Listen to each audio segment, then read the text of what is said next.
Welcome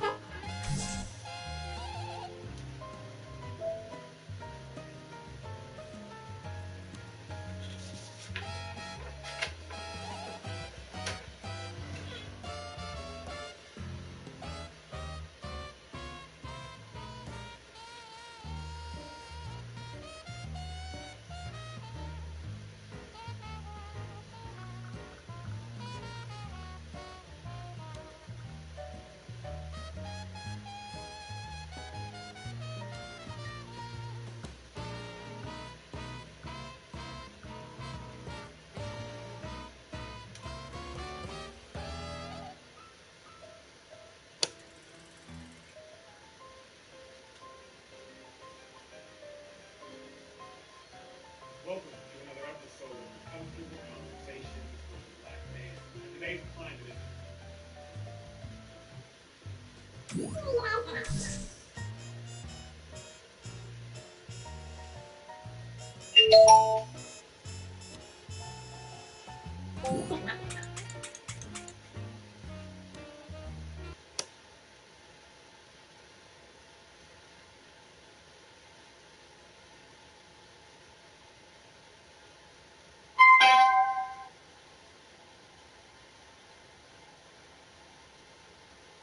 it's been said that police have been given a license to kill physically. Well, some would submit that comedians have been given a license to kill, not physically, but emotionally. Well, I'm privileged to be joined by special host and comedian Chelsea Handler. How are you, Chelsea? I'm very happy to meet you. The pleasure is all mine. Chelsea, I've watched your social media, I've seen your specials, seen your books, and you said that political correctness is the handicap of any real conversation. I found that interesting. Political correctness is a handicap in having an honest conversation, I think. But it should be applied to certain situations like racism, like sexism. I think we're in a period now, I would say, of overcorrectness because we got so carried away that we have to overcorrect to meet in the middle of the place where we should have always been or we should aspire to go to. Political correctness, when you're having a real conversation with a real person and you're trying to get to the heart or the matter of an issue, I think you can toss it out the window and say, hey, I'm going to ask some questions that might not be politically correct, but I'm looking for real honest answers. I want to grow as a person and I want to know better and do better. Yeah. Well, then let's get very politically incorrect. I think it's politically incorrect. Thank you for your correction. As a black man, is it my job to not be offended? Or, as the white comedian, is it your job not to be offensive? I would say it's my job to not be offensive. I don't think you could ever ask somebody to not be offended. You know, something I talk about in my special was when I was filming a documentary for Netflix called Hello Privilege. It's in Chelsea. I had an interaction with a woman on the first day of on set, and she had sang the song This Black Woman, and I went up and hugged her and was like, "Great job," you know, like in the spirit of sisterhood. I thought, I was like, "Yeah, great job," and then I smacked her on the ass, and that was not. That didn't fly? That was not kosher. And I got a call from Netflix. Then they told me I had to go to sexual harassment training, which I had already done.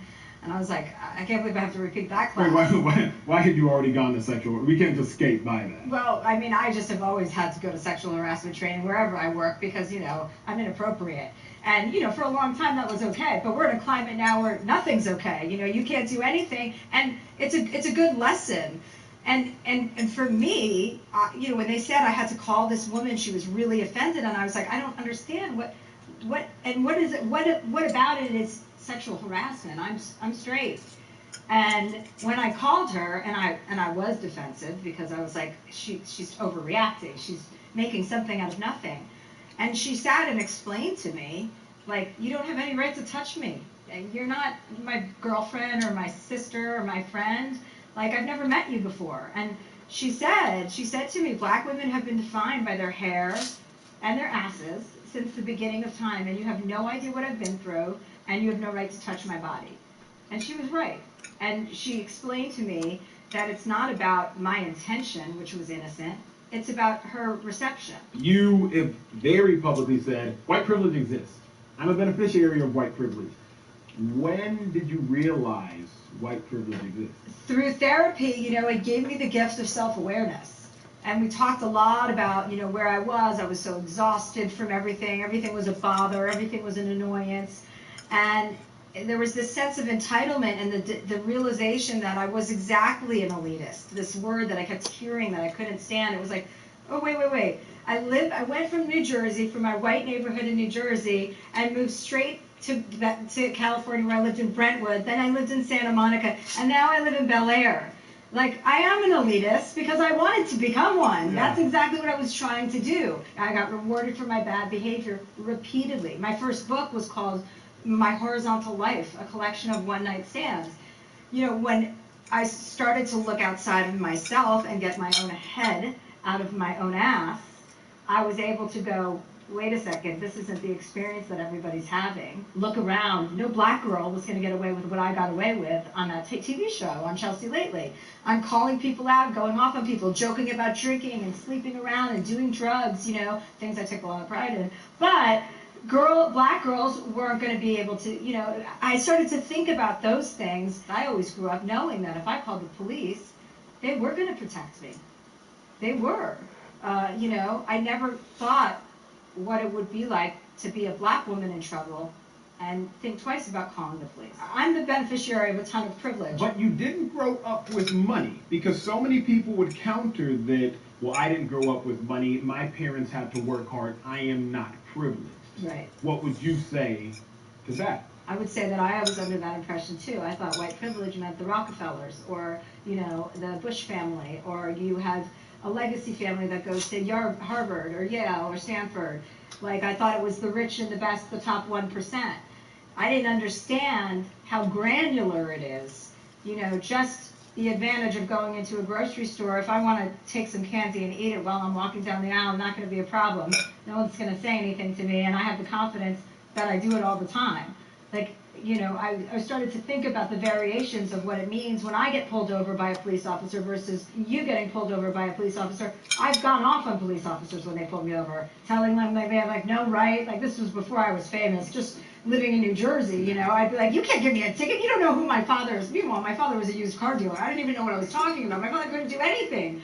But I just had such entitlement because I'd grown up as a product of my own culture. White privilege doesn't mean you don't work hard, or that you're not working multiple jobs, or that you haven't had an easy life, or that you've only had an easy life, or, however you want to frame it. So as long as you are part of the system, you are, and participating in the system and not trying to dismantle the system, then you are participating in racism, in a racist society, because that's what we are living in. I was watching one of your specials, and you were talking to a group of women in Orange County, and you asked them if white privilege exists, and one answer intrigued me the most. The woman said, white privilege doesn't exist, but maybe black disprivilege exists.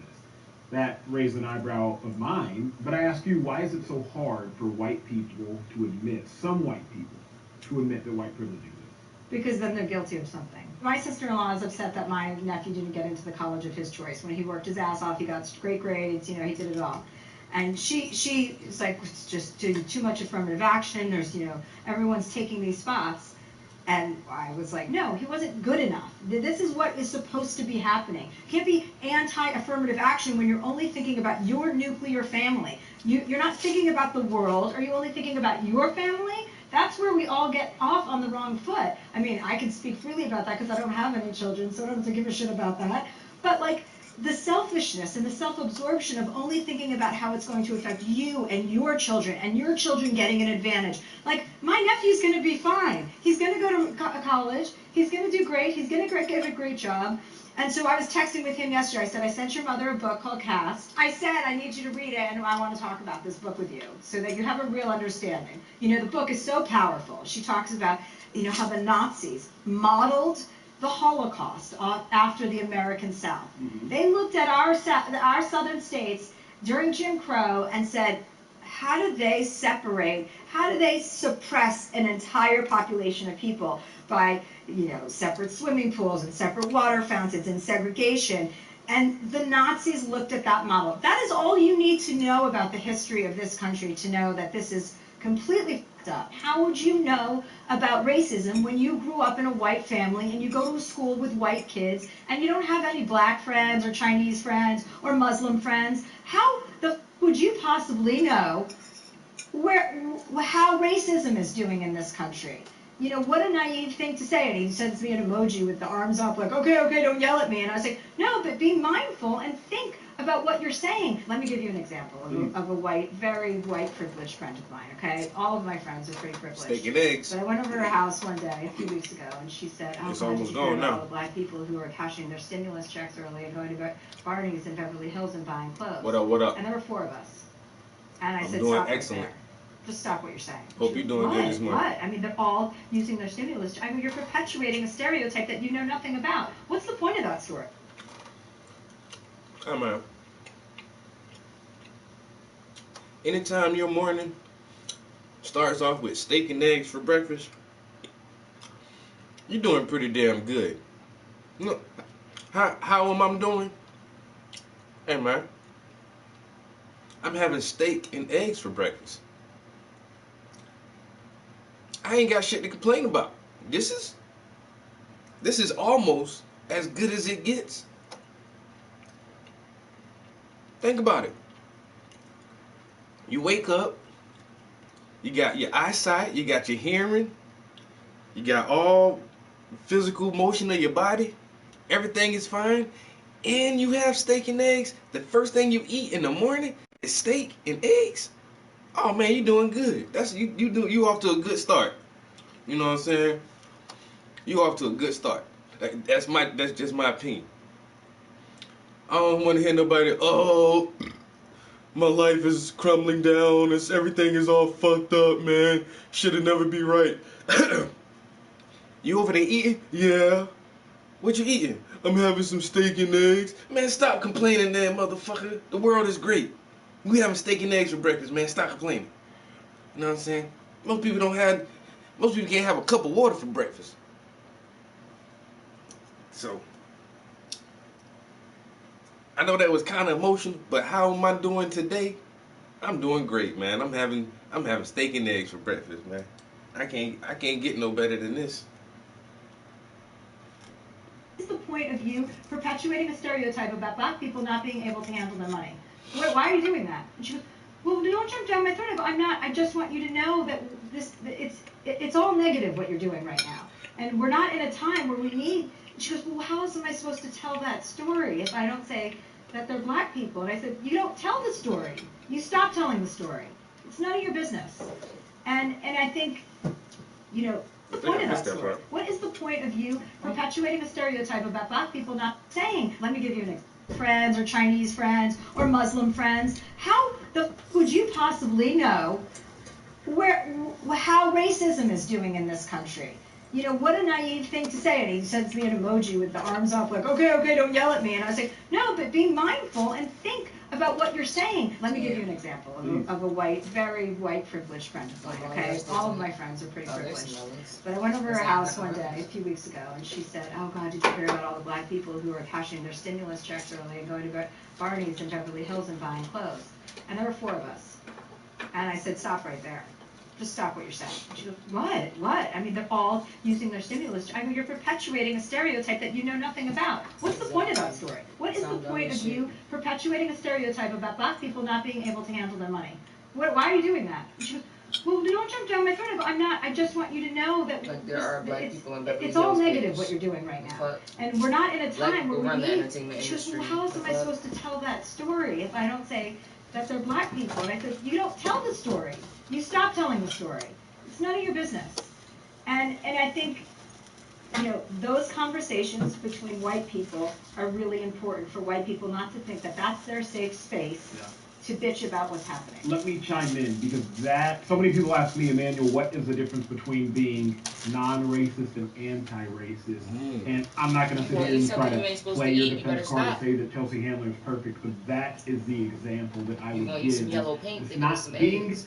Non-racist is still tolerating racism, but not volunteering yourself as a racist. Being anti-racist is speaking out against racism whenever you see it. And I do think we need more of that. What's your advice to those who don't know what to say to their loved ones when they want to call out racism or have tough conversations? You know, I mean, I like historical, I like to talk about historical facts. Chelsea Like, Handler, I gotta listen to some of her shit I like because to remind people I'm that when liking what she's slavery saying right now. was I'm like, her other abolished stuff? for the She said first she's a time, comedian. how She's a slave comedian. owners She's a were comedian. given She's reparations actually really funny. I rather mean, than she's the like slaves corny themselves. funny, but she's funny. That's a great She conversation. told a story where she To reward the white people slapped a who black girl held in the the ass, slaves and the bitch called and her out beat and them damn and near sued her and used said, "Yo, that's them, like and we built this she was country sexual and harassment." the She was like, "What? I economy just of this slapped country her in on the butt." backs And of then black they had a people. conversation. To the actually girl start with explained to her, those like, conversations, you don't to fucking say, know me. you You don't understand understand the how history of the uneven black this is, woman's that body, even how when we've we been degraded released from our the hair to our slaves, lips to we our didn't give them asses. any tools You may to not succeed. We kept them you down may and not have oppressed them meant over and over and anything over negative again. about it So at it's all, like but Yeah, I know she stark didn't, 'cause facts Chelsea, like but that she's like, about just you giving don't have the reparations right to to touch my landowners body without my makes people's permission. eyes You're not open. my, I like to girlfriend, just talk my about sister, facts my because mom. I Like, think she's that like, when you you're don't have talking the to right anybody to. of real And Chelsea intelligence, said, yo,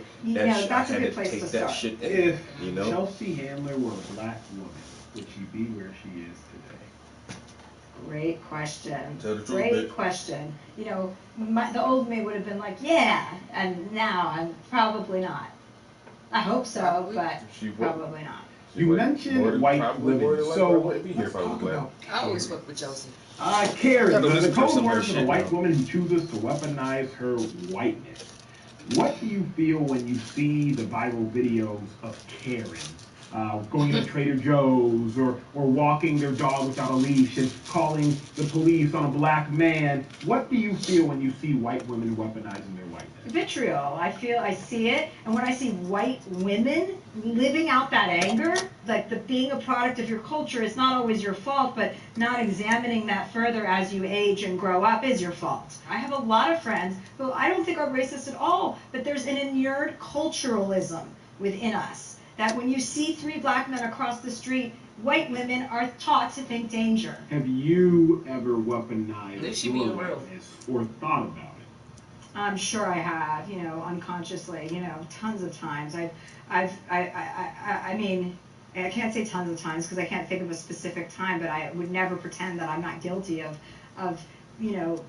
being exactly the type of person that I would be embarrassed to be, When people are going to watch this and say, well, she wrote a book called You Gotta Be Kidding Me, and she's done so many racist things, and I'm just not going to forgive her. But she is a She's a comedian, racist. but it's like- always That's what she was. talked about her comedy, She's too. just She's putting like, on a show now Why for everybody people the to men watch. get all the cut cards, but she can't say the Well, I shit. mean, she's I've like, never had to put on I have to shows. learn, like, I'm try not trying to win a not popularity offend contest. I people. think I've But made at that the same crystal time, clear people are going to be that I offended no stand matter up for Just what what. like I Dave believe Chappelle, in, he not and I Asian. tell How the much shit do truth, he talk about and Asian I'm people not because his wife is pandering, Filipino I'm not and his kids are pandering, Filipino? You think you I don't know like the Asian paper. people? I can't You even got to pretend to be be in a good kidding me. mood when I'm not in a It's good funny mood, as shit, yo. You I can see can't even people lie. change and evolve. And that's the thing with this culture that we're in, this cancel culture that we're talking about. It's like people are capable of changing. I don't feel like People going are on stage capable right of now. changing. Everyone deserves to be forgiven as Okay, long then as I'll they are stop. truly, sorry for what they did. I hate cancel culture because cancel culture doesn't give anyone the opportunity to grow, to morph, to evolve. If you cancel them, then they will just continue in their error, continue in their blunder. So I think cancel culture is one of the biggest issues we have in our society. Lastly, I would have to ask, what would you say in your mind is the solution to mend the fracture in this country? We need a lot of legislation. We need a lot of legislation, and we need a lot of We've been deep legislating for dive into 100 our years. education system. Equality isn't a zero-sum game.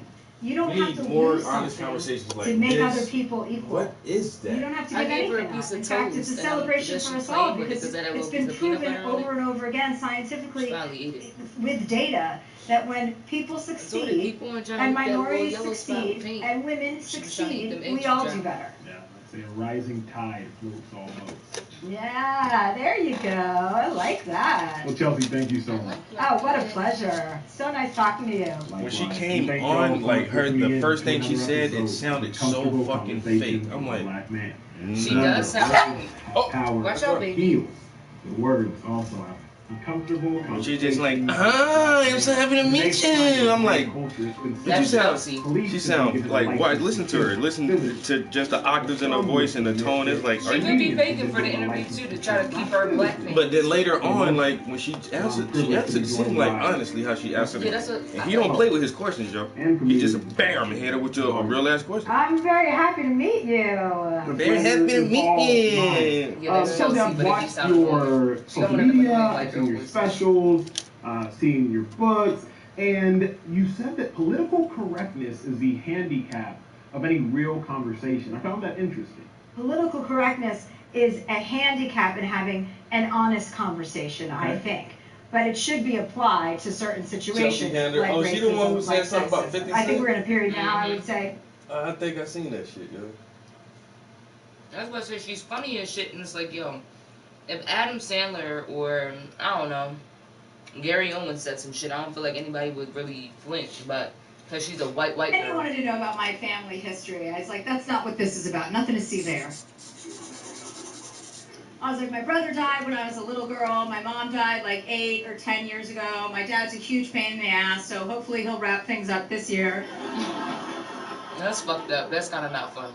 Damn. Hurry up and get the fuck up out of there. I I'm said, doing all quite these niggas. frankly, like, I'm ready to wrap it up too. I said, Dad, I'm not suicidal. You don't have to worry about it, but people say life is too short. I think it's too long. Like, That shit. there's so many annoying people out here, and I just can't deal with it. I said, I'm losing my patience. And I need you to help me with my lack of patience. And he said, okay, give me some examples of your lack of patience. And I said, okay, fine. I was at a table like this, probably a little bigger, with 3 of my girlfriends before my session that day with Dan. My girlfriend orders a turkey burger, no onion, no bun, no cheese. That's fine, we live in LA. So the server comes over with his hands full, with 4 plates, and comes over, and we're all sitting at the table. We're not even talking. And he says, turkey burger? Who ordered the turkey burger? No onion, no bun, no cheese? And my friend is just sitting there like Stevie Wonder playing the piano.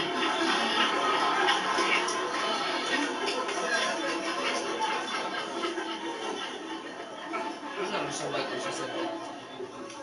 And he says it again louder. Turkey burger, no onion, no bun, no cheese. And this is her. I go, hey, you f***ing god! Wake up! Is that your turkey burger?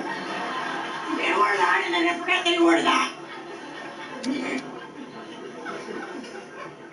I said, so that's one example. Would you like to hear another? He said, yes, please go on. I said, airports. I can't deal with the people that work at Hudson Booksellers. What's wrong with those people? What's up with the slowness of the transaction? I can't deal with the slowness of the transaction when I want to buy a book. Are those people, what is wrong with, are they koala bears? Are they koala bears? He said, well, how do you handle that? I go, I have to shoplift. I gotta steal the shit. Motherfucker, I'm just walking out with the shit, man. They ain't gonna catch me anyway. I said, I get the book, and I wave it to the security camera. Always. I always say, hey, it's me, Chelsea Handler.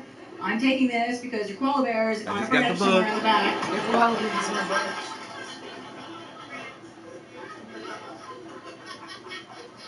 Always wave at that security I'm camera. like, I'm Hi, going it's to be me. $40 Chelsea here, Handler. and hopefully they'll find it when she comes out from her nap, if she'll find it before a stranger does. But it's on this bookshelf. I didn't steal, I'm leaving, and then I skedaddle. And Dan was looking at me when I said that. I was like, what? Is that white privilege too? He's like, no, Chelsea, white people aren't even doing that. There you go. I told him anything hotel related. I'm like, I spend tons of times in hotels and I get home at like 1 or 2 in the morning. I want my snack. I call down, I order what I want from room service, and that's too slow. At 1:30 in the morning, there should be like a double speed, you know, where people are quicker and more alert, or just quicker. Then they want to repeat the order back to me. It's like, please, whatever you think you heard, just bring double. Don't say chicken fingers out loud again. I'm 45 years old. I don't want to have this conversation. Do you know how humiliating it is to call you in the first place and order this at 1:30 in the morning? And now you want to go over it and shame me again? Just bring them. And then they bring them, and that's a whole episode in and of itself. It's like with the cart and the fork and the knife, and they set me up like on fine dining at 2 in the morning with some chicken fingers, as if I'm going to use a fork and a knife to cut up my chicken fingers. You could throw them at me across the room, and I will catch them in my mouth.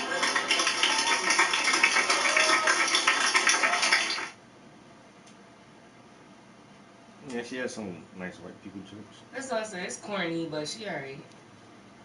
It's some shit I would watch with like my grandma and my aunts and them. Mm.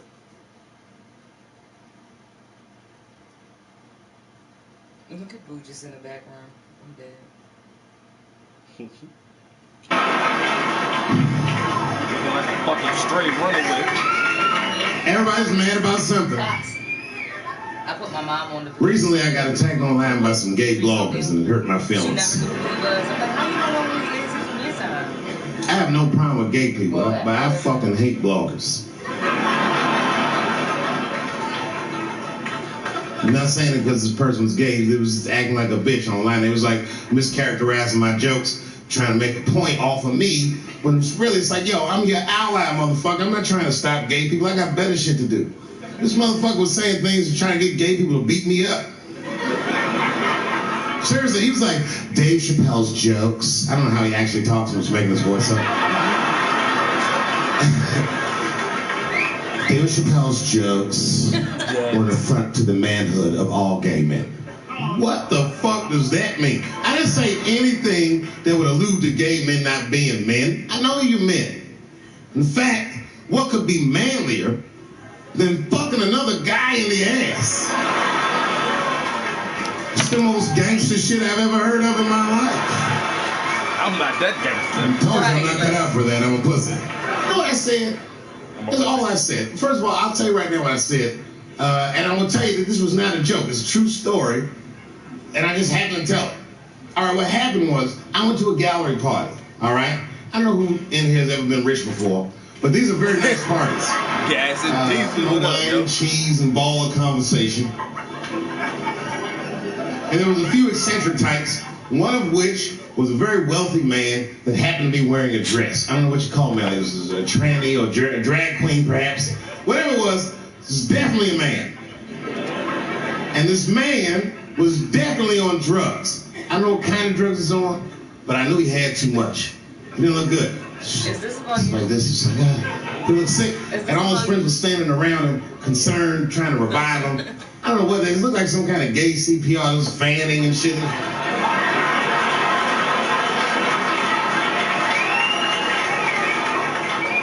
I saw all this from a distance. Now, I should have minded my own business, but I got curious. I was like, We told him my page, my shit too funny, yo.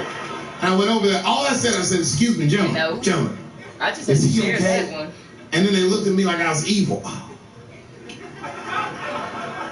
She is fine. Should I be coming to? I'm sorry, I Should didn't I become understand what a we were preacher doing. and take that money?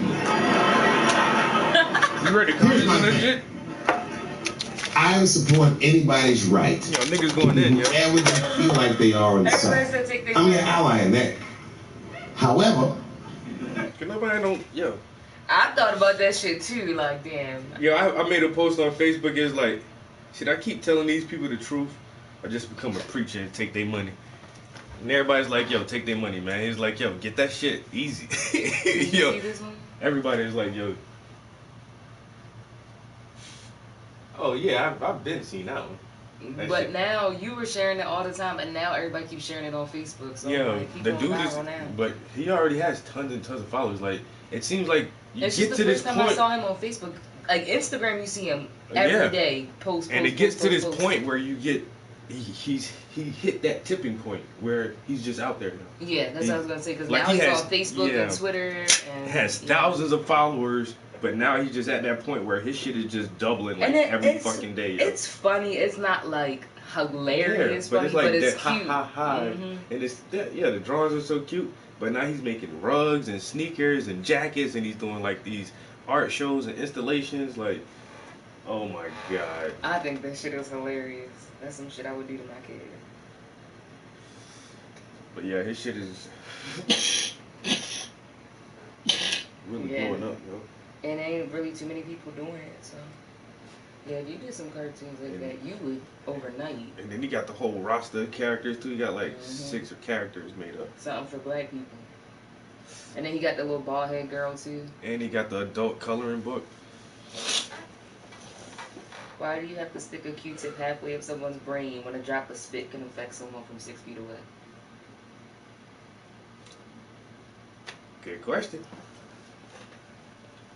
Ain't nobody say nothing. I said, don't nobody come on my post getting all serious either. I said, I'll wear my mask, but this is true. Because you know everybody be like, wear your mask. Look, I'll wear my mask, but it don't take away from the fact that it's the truth.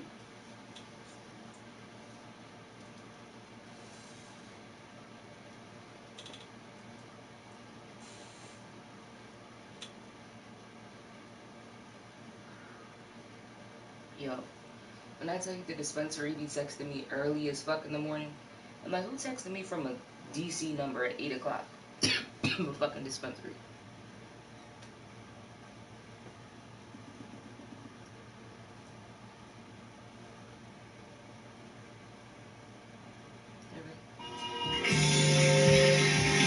Hi folks, I'm Alan Watt, and this is Carrying Through Meetings on 25th of March 2018.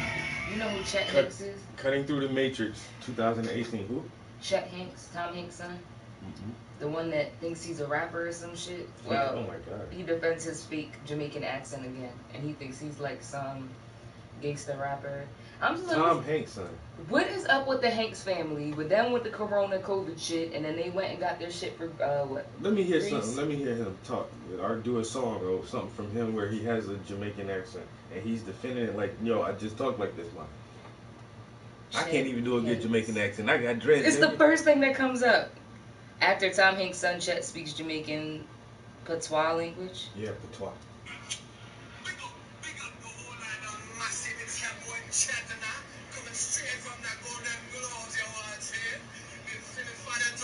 I mean, he's an actor, but you're an actor, but when are you gonna get casted for a Yeah. Jamaican role for you to even know that? Like, it'd be different if you learned it because you got locks. You might play a Rasta or something, but like, boy, you white as white. What is you about to play?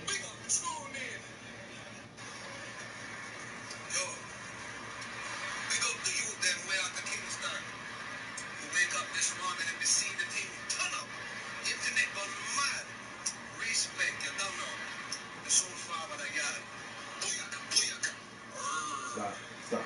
You'll say, ooh. Stop. That's hurt. That's hurt. I'm embarrassed for you, bro. Oh my god. That's just. And it's like, yo, you got the words right, but you just sound so bad.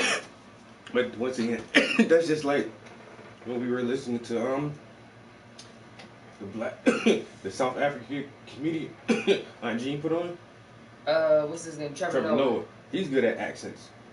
My mom loves him too. He can do it English, German, Russian, black, like American black, white act. Like he's just good at.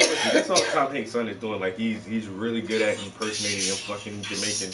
It's just the fact that his personality too, and he's trying to be like a certain way that he's not. That's his music.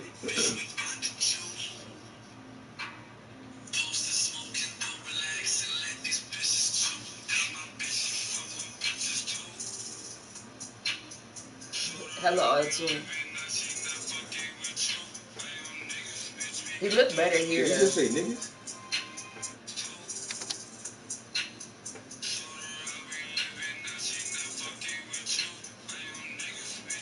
Oh, you know what? Because this says Chet Hanks with an X, so that must be somebody else. Oh. Because this boy does look like a light-skinned Rican.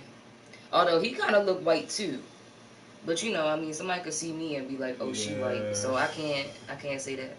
But this says this is him from 8 years ago. Tom Hanks gotta be proud of his son. That's what you did with your father's money and legacy? I mean, he was first 8 years ago, but still, what Just the fuck? a prep rapper.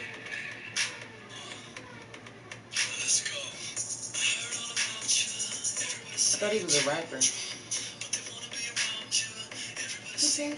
You trying to be the white Drake? You need to just sing. He don't got no rapper lips. Like, It's gonna be a long time for another Eminem break into the industry, yo. There won't ever be another Eminem. Well, you get what I'm like. That gets the Yeah. respect. Machine Gun Kelly, He not. swear down he was gonna be the next M, yo. And then M wound up dissing that nigga. Macklemore. He swear down he was gonna be the next. Nope. And he had a little Iggy wave. Azalea swore she was gonna be the next. Like, no, you bought your And body even just like everybody and else. T.I. That's what I kept thinking. T.I. too, like, put her on, and then he just stopped. Like, yeah, he got he just Victoria like Monet, and he don't even really post it. he just seen the money real quick. He's like, you know what, shorty, I get you a deal. You know what, you want to go down with what's T.I. shit? Hustle Music. Yeah, Grand Hustle. You want to get down? You put Iggy Azalea down with Grand Hustle.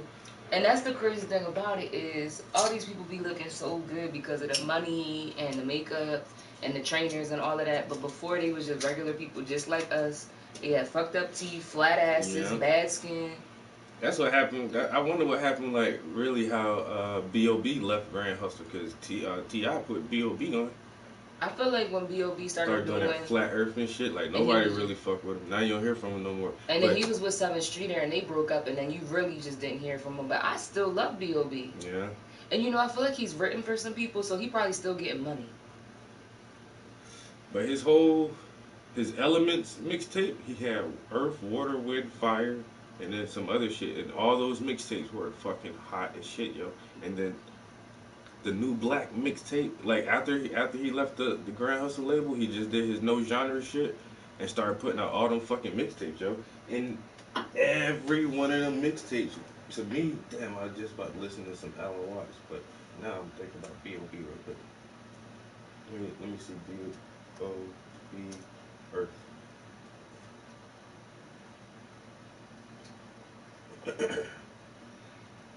Then he had one shit called Under the Dome.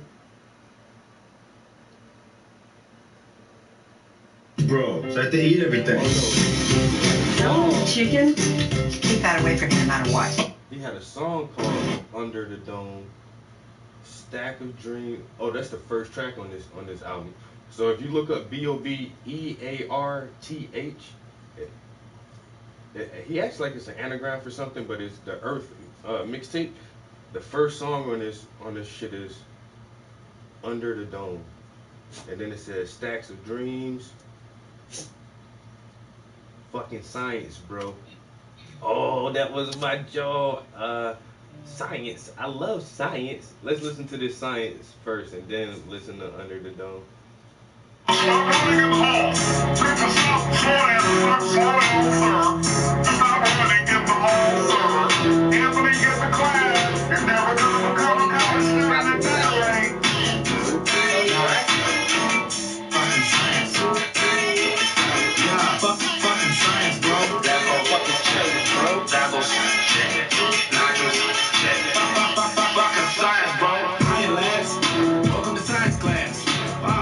Raps in your log sheet. No one's gonna sign your ass. Okay, let's get scientific. Fossil fuels come from years and years of biodecomposition. It's really just scientific. All the fossils turn to oil. Some did, some didn't. Anyway, didn't Rockefeller pay a scientist off the year Geneva Convention? Wait, what was that? You wanna call it? What? You wanna think? You really think you're smarter than me? No, sir. Sit down. Did your homework on the atom bomb and the World War? How effective is standing out? I've seen the footage and I really just want some answers. How does someone film an atomic bomb and it doesn't destroy the camera? I was just, bro, I'm just saying. I mean, I don't know. Fucking science, bro.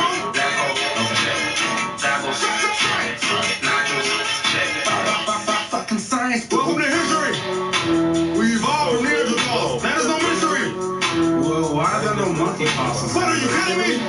I'm just saying. I should have learned that when they get elementary. Man, this nigga motherfucking. What? I have a diploma. Do you have a diploma? Oh, we're learning this all. My wife is a lawyer.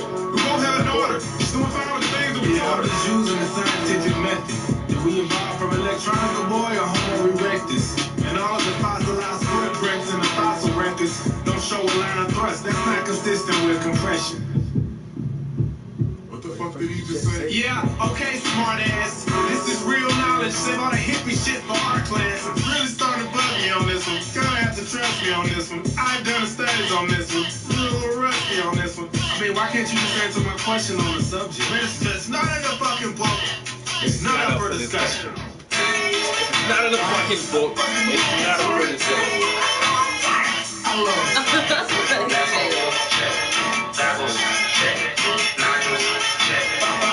fucking science, bro. Damn, must have been the hell of them Stegosaurus. It's over century burning fossil fuel. Still ain't no shortages. I ain't saying I'm Neo, but I'm nothing short of a Morpheus. Fuck, thought this was a glow. I gotta check my coordinates. You could blame my disorderly conduct on my subordinates. If it ain't no Coriolis, who's to blame for New Orleans? Why the poorest people always get extorted by corporate giants? Get boycott, we lying, and I find it unfortunate. Yeah, me plus you plus her plus her, that's four. Now bring your works and I'm gonna bring much more. Yeah, leave your nerves, your skirt both at the door. Add it up. And she know, cause fucking science, bro. Well, earthshine is much brighter than moonshine. Fucking science, bro. Moonshine. This nigga said moonshine. What? Oh, sir. Under the dome. It still works. Still works. Still work. I thought we was on the globe. I gotta check my coordinates.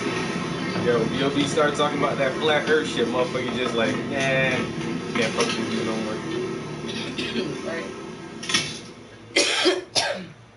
I feel like T.I. knows a lot too, but I feel like he just the type to not just get his knowledge and keep it pushing, basically. But the sound effects on this. Round 4.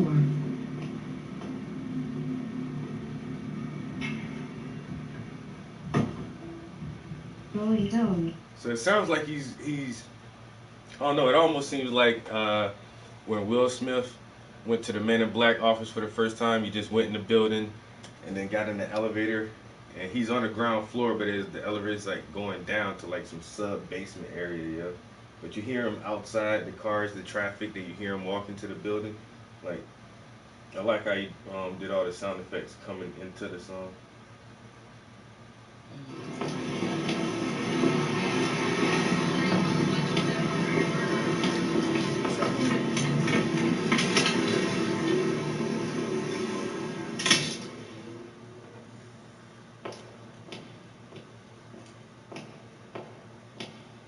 You guys ever listen to B.O.B. back in the day, yo? He had that one shit called Clouds or something with him and the girl singing. Not Clouds, what's the name of that shit? Shooting Stars or something. But he had like a couple radio hits back in the day, yo, like some real popular shit, yo. Yo, an Irish man in Australia, that's what I'm talking about. We international globetrotters over here. You know what I'm saying? I'm an African in America, you know what I'm saying? We all confused, bro. You see Irish styles in Australia.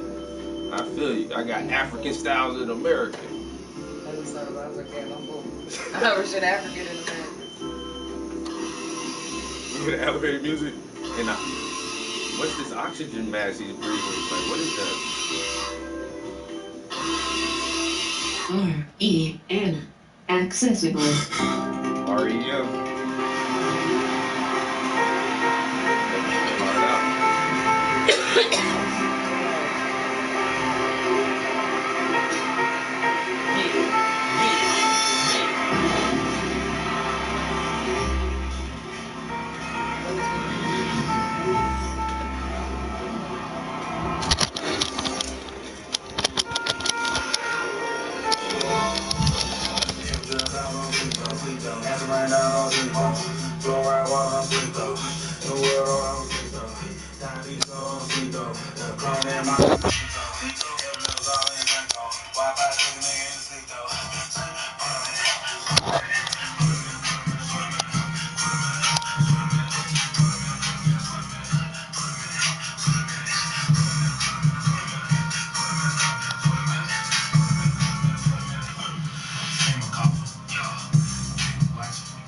Start out with coffee.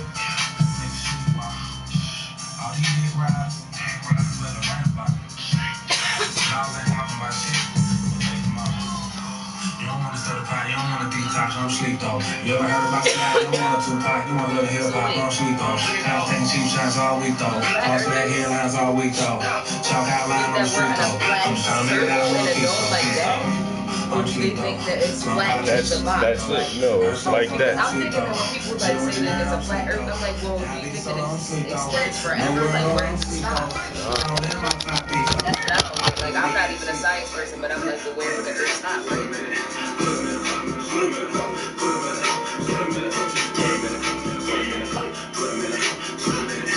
Yo, appreciate the compliment, bro.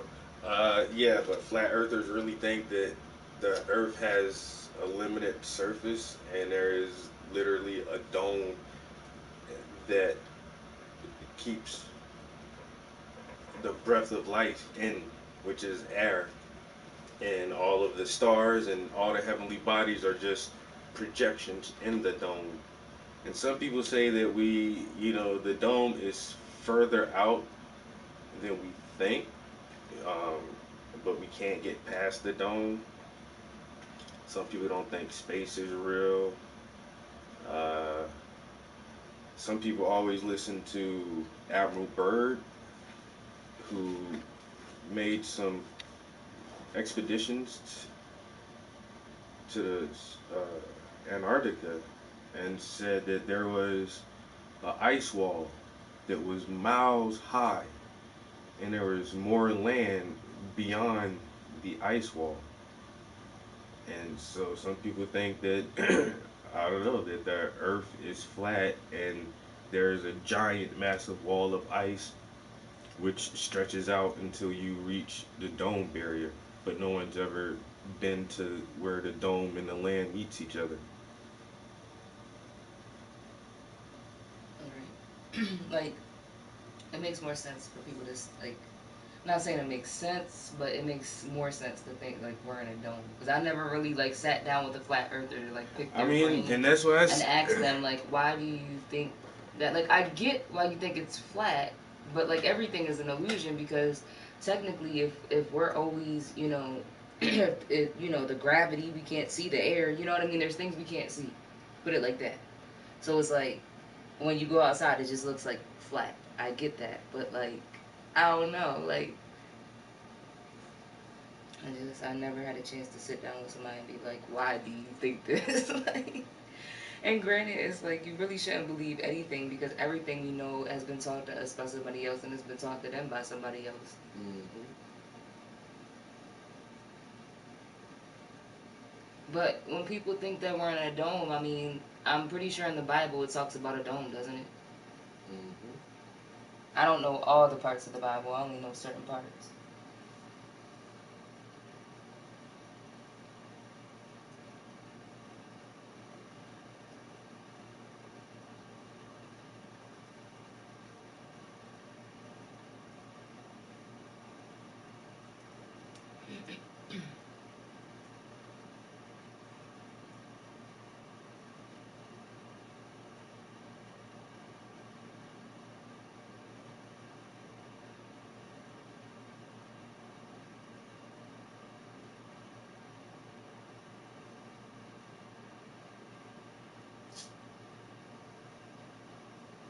Can't find it.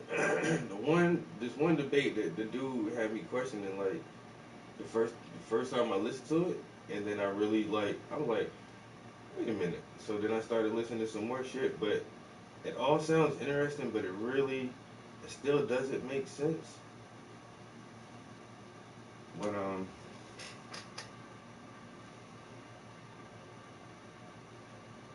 exactly, you can, and that's the thing, like. But it says that the earth was held up upon pillars and the firmament and all of this shit, yo. And people say that the firmament, that's what the dome essentially is.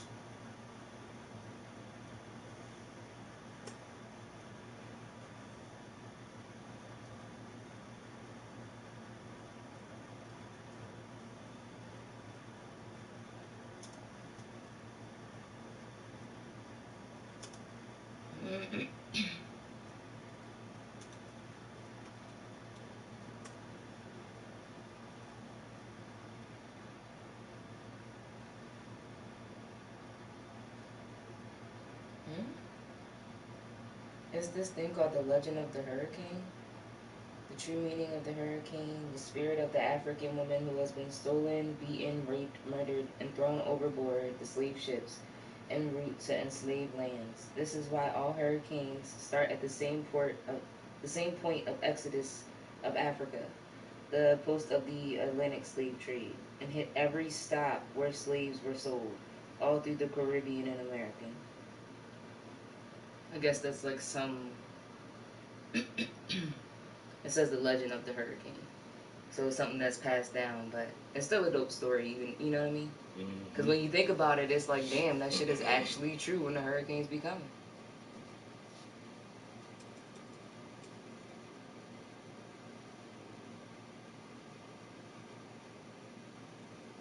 But like this was one of the last conspiracies I got into because I was studying a lot of other shit, and then like after a while, like when you look at my library and the books that I paint, like some of the last subject matter is topics like the falsification of African consciousness, or issues dealing with black on black violence, the psychodynamics of black self-annihilation in service of white domination.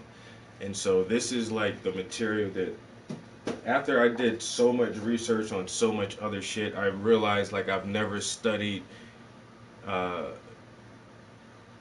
never really went into African studies, African American studies, the psychology of the African in America. Why are we apparently locked into this lower level of servitude and negative connotation, even though we've been out of slavery for almost 150 years, and it still seems like nothing has really changed or progressed. So for the last almost 10 years, that's the studies that I've been doing.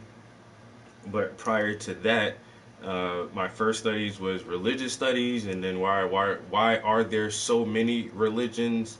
And then you'll you'll stumble into the occult, which uses religions like the Rosicrucians, the Priory of Sion, the Masons. Then once you figure out those groups, then you'll start looking into like the Illuminati, the Bilderberg Group, Bohemian Grove. Figure out about like the Trilateral Commission and all this shit.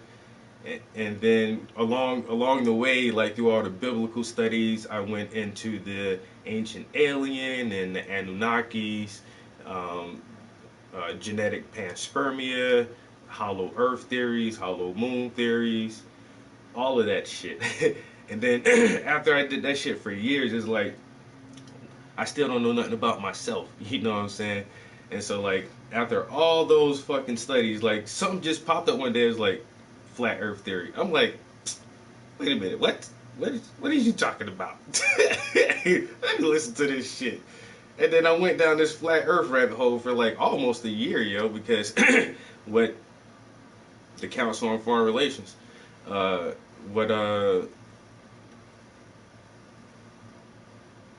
was two real things that listening to the flat earthers made me look into other stuff.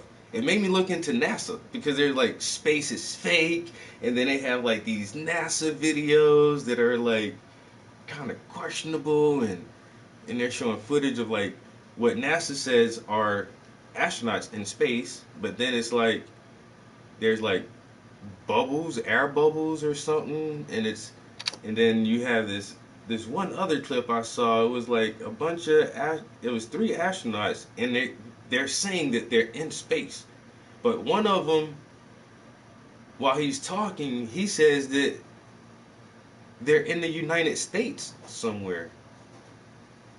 And so it's like, are you guys in space, or are you guys on the ground in the United States?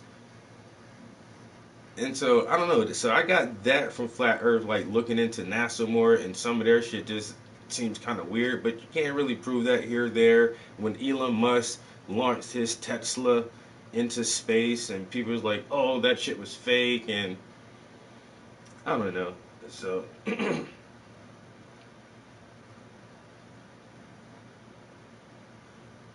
Sudanese. Fucking Sudan, Africa.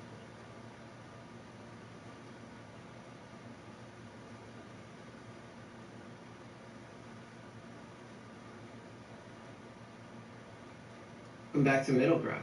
Before we jump in, we've got a huge announcement. A lot of folks have been asking for this for years. We're finally giving you the first ever Jubilee podcast called Radical Empathy. That's right. We are really proud and excited to share it with you guys. It actually features an interview with somebody in this episode. So stick around until the end and we'll tell you more about it. For now, enjoy the episode. He who sits upon the circle of the earth. There's a difference between a circle and a ball. Well, exactly. If you look at the original Hebrew, it means disc. There's over 200 scriptures in the Bible that point to a flat earth.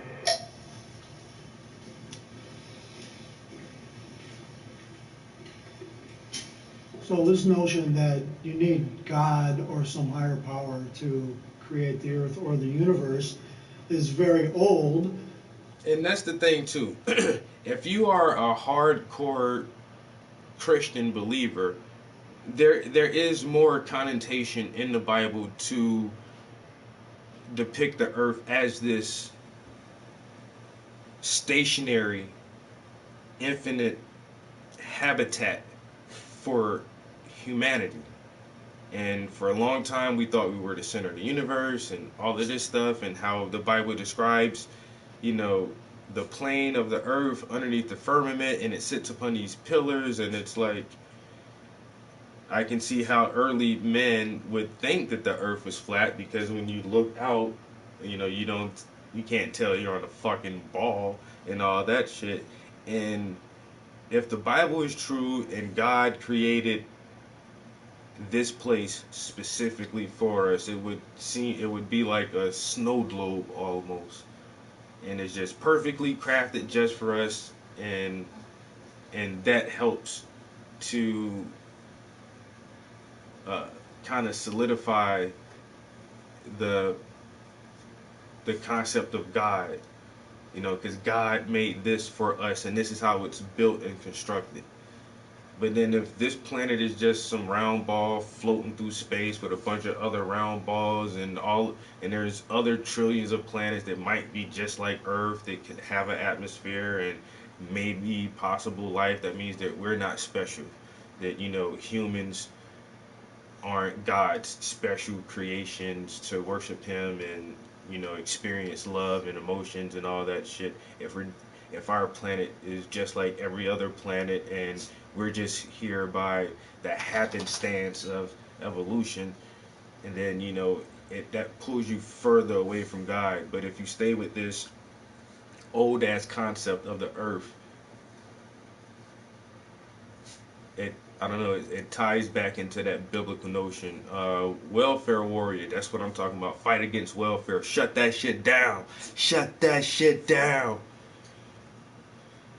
Sure, you guys a question.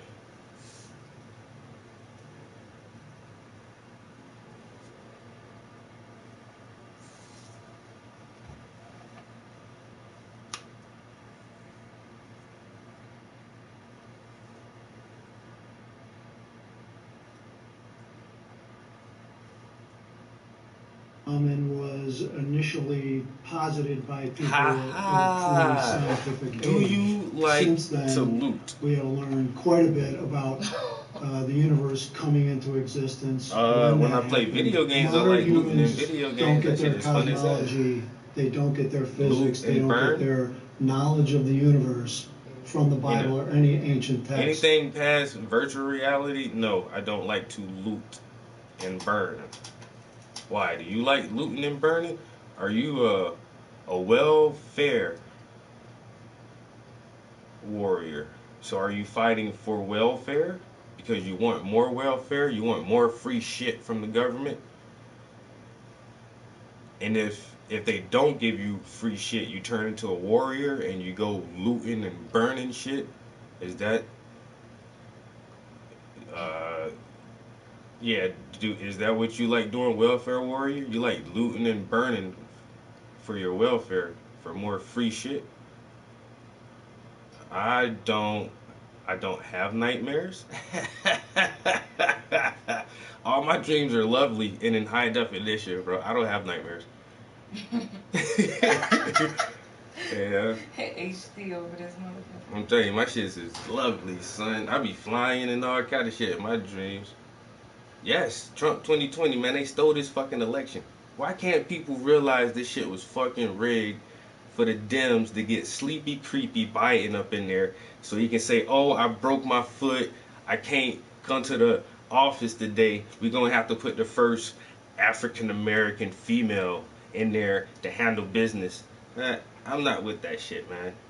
Yes, that motherfucker definitely needs a head up. Oh, yeah. He's good, though. It's early in the morning. I love the early morning trolls, you know what I'm saying? Right, coming here talking about Trump like you about to What time upset is somebody. it? Stupid as fuck. It's 8:30 in the morning. He already just like, you know, he's on it. I'm on it too, bro. Shit. Already gonna have breakfast. Yo, Arizona, they pulling in votes all late and shit. PA had like they couldn't get their votes together. Georgia, they found some more votes out of them. Like, come on, man. How come we can't get Trump back in office, yo?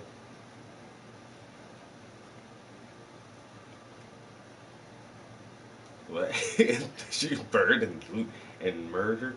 No. What's that dude? Rittenhouse, the little white boy. Now that motherfucker was out there burning and looting and murdering and shit. Like, yo, we don't do shit like that. You know what I'm saying? This shit is art and education, man. I'm trying to help educate you. I ain't out there with Rittenhouse shooting up white people at Black Lives Matter protests. You know what I'm saying? I'll go to Black Lives Matter protests and kill innocent white people. I don't do no shit like that. You know what I'm saying? I sit here behind the keyboard, man, and behind the easel and try to bring you some wholesome education, man. Oh, you'll give me a pass? Bro, you didn't have a pass since your first comment, because I could have been cut your comments out and left this whole shit on the cutting floor, but it's funny. So, you know what I'm saying? I enjoy the entertainment, because you silly as shit, you know what I'm saying? This motherfucker silly as shit. So he gonna give me a pass in my own stream. Right, like, okay. He give me a pass in my own stream. Alright, you good. I'm letting you stick around, nigga. So you're a keyboard warrior? You know what I'm saying? A keyboard warrior. Oh, bro, I done put in so much work. My dude, you don't want me to pull up some pictures of me standing outside government buildings protesting the Bilderberg group. You don't want to see me pull up some pictures giving speeches and lectures at universities and shit, man. You don't want to pull up my official art TV show that comes on syndicated television. You don't want me to start doing that shit, bro. I do too much lead work, my nigga. You don't want me to put up my last Zoom meeting I had with the mayor and the chief of police and 2 city council members, bro. Come on now. Stop playing with me. You don't know me. Welcome to the stream, though. Hit the like button.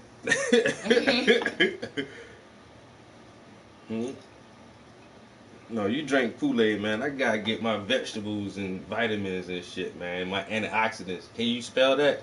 Right. Antioxidants. Kool-Aid. You know what I'm saying? Some antioxidants. You don't understand that. You know what I'm saying? Do you even know salt and pepper? No, Right. this motherfucker don't know nothing. Motherfucking mayonnaise. A mayonnaise. Mayonnaise, boiled eggs. Raisins, potato salad. Raisins, boiled eggs, mayonnaise. All this motherfucker know. Turkey on Thanksgiving, don't forget. Dry, no gravy. All white meat. I don't want the dark meat. Don't fucking worry about it. Oh. Something you ain't got, obviously.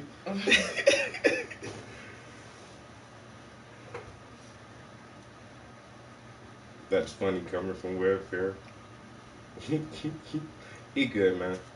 I like trolls, man. Can we get another one? Because sometimes these motherfuckers running packs, yo. It'd be like 2 or 3 come in at one time, and it's like, damn, hold up.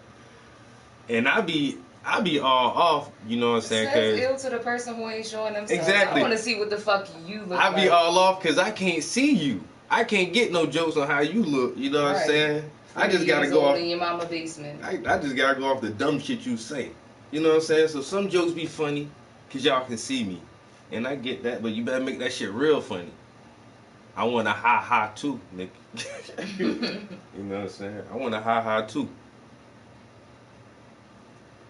I know you by yourself when you be trolling. I know nobody you know can't believe you even do shit like this. That's how you start your day. You just get online and start typing Trump 2020 to some black guy you don't even know. Like that was supposed Oh, like I'm supposed to get all mad about that shit, yo.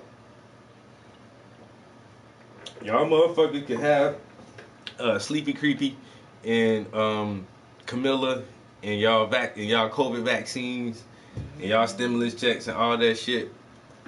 You know what I'm saying? And your welfare. Y'all can have all that shit. You can have all of it. I don't want it, but above all, I don't need that shit. I don't need that shit. I tend to my own finances and my own health. You know what I'm saying? Keep it COVID vaccines and what Biden said, if you don't vote for me, you ain't black. Hey, call it how you want to call it, bro. You know what I'm saying? I want to see Trump platinum plan. Fuck all that shit. I want to see what that platinum plan, cause we need to boost that shit up a couple more times. Look for that platinum plan.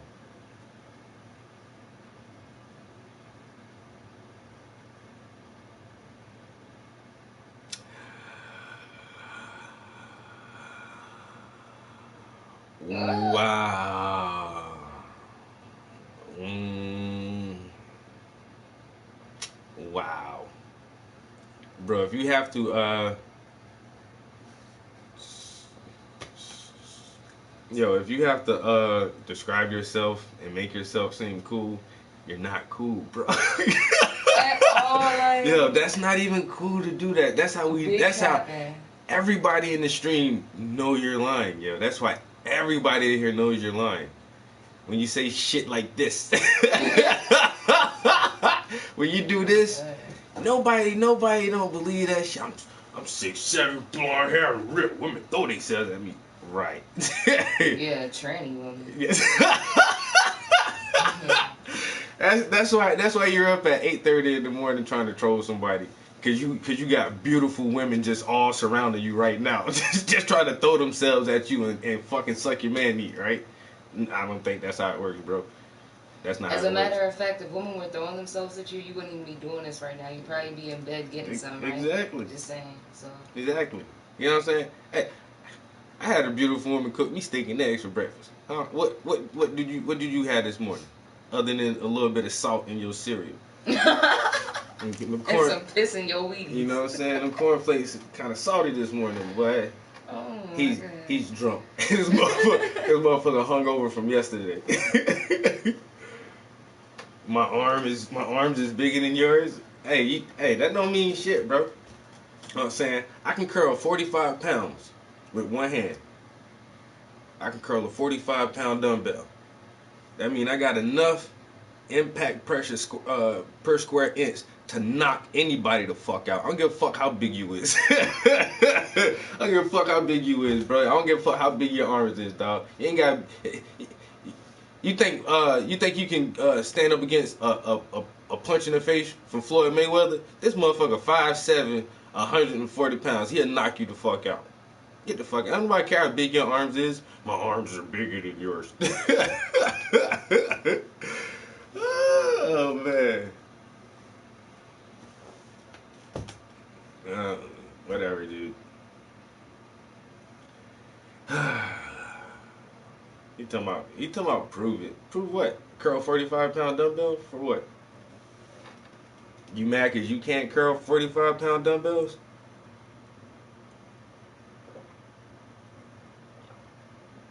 You're a fucking idiot.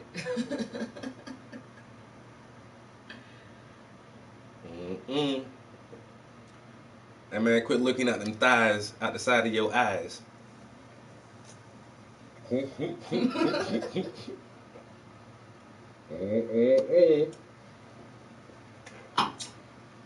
Looking at the thighs out the side of your eyes. Alright, been running our mouth for a fucking hour.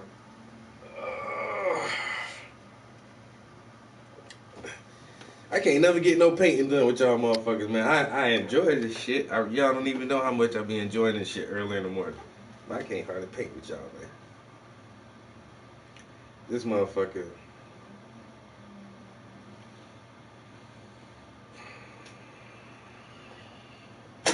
Tell me he smell BS.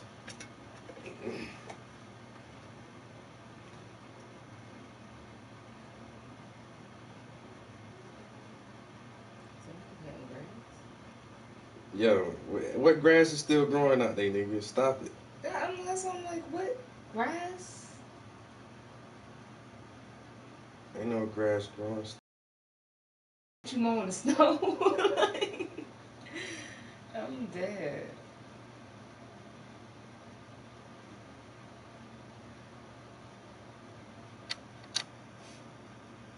I ain't got no video with 45 pounds, but because all I got in the house is 45-pound weights.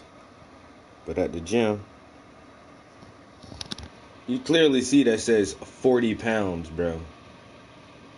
That's at the gym. Now, at home, I don't have 40-pound weights, so I'm forced to curl with 45 pounds. It's only an extra fucking 5 pounds per hand.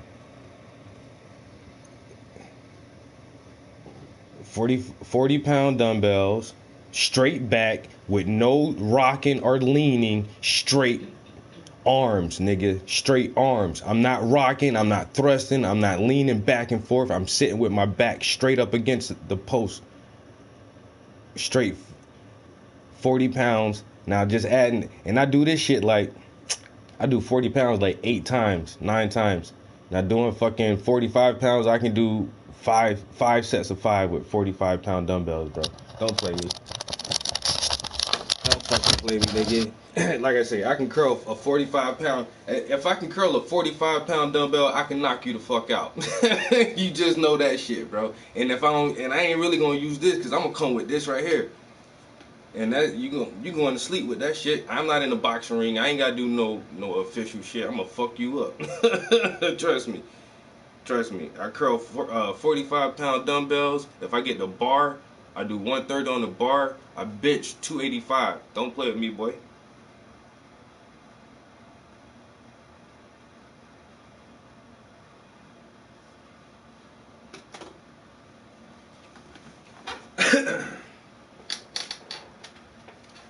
I'm not big and I don't look it. I'm stronger than I look. Now I feel fat. You ain't gotta feel fat, you need to feel motivated.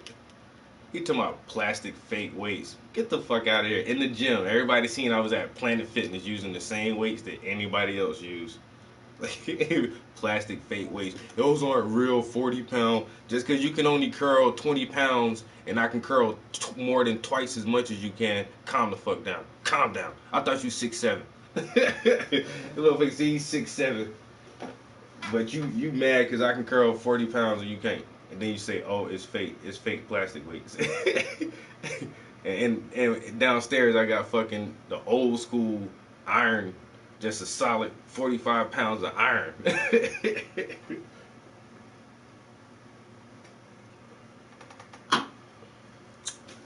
You'll be alright, bro. I really love doing this because whatever we devote our time and attention to has to be important. Like me doing my art and me doing my stream, this is important to me. You know what I'm saying? I find it valuable. So like right now, Welfare Warrior, I am the most important thing you have going on at this very moment in your life. There is nothing you find more important than engaging in a conversation with me. Because if there was anything else that was more prioritized than what you're doing now, you would be doing that. You know what I'm saying? If you had to get your kid to football practice somewhere, you would be doing that. If you had to help grandma take a medication, that's what you would be. I'm the most important thing you got in your life, bro. You're welcome. You gonna always remember me for this. You'll always remember me for this, bro.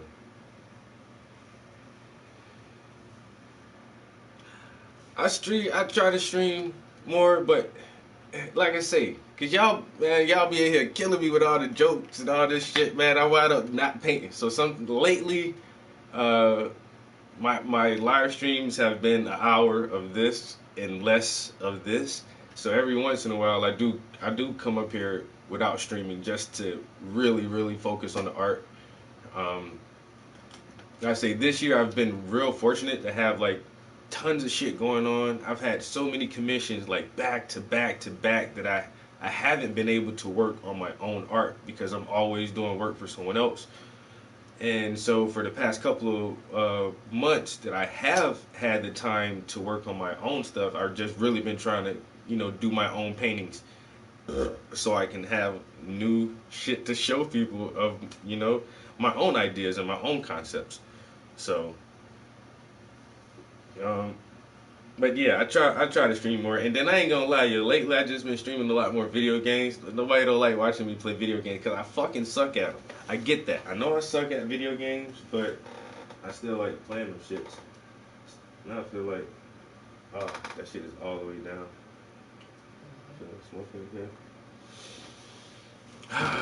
You might have to get some painting done, guys. All right, let's see where we're at on this piece. So the last thing we did was we worked on the cover of the book.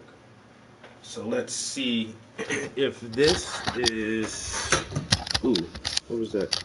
The phone. iPhone 11. What? Let's see if this is dry enough to work on some more. And it's not. That's clearly wet paint. Alright, so we can't work on the book anymore. We can probably work on her shirt. There are some areas of the shirt I want to work on. And maybe add some more highlights to the chair. And definitely her hair. Oh, I don't know. That it's not dry, but it's tacky enough where I might be able to add some more detail to that.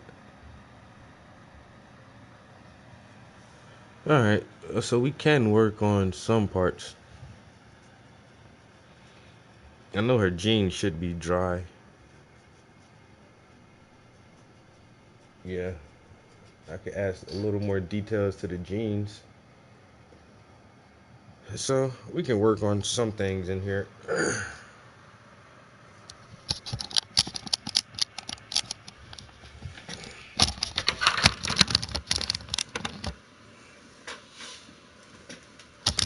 This motherfucker say, watch what I say. Once again, man, you motherfucker, you lucky I let you stay in here that fucking long.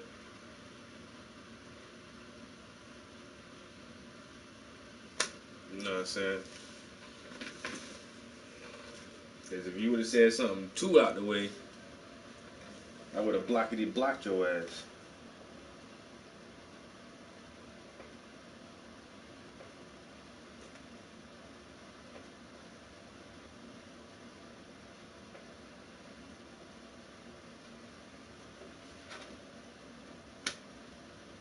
Oh, appreciate it, bro. Thank you.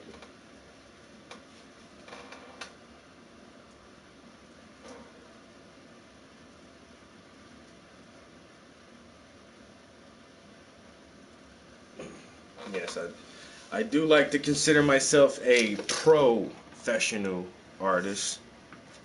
You know, am I a career artist? Not yet, but that's the goal.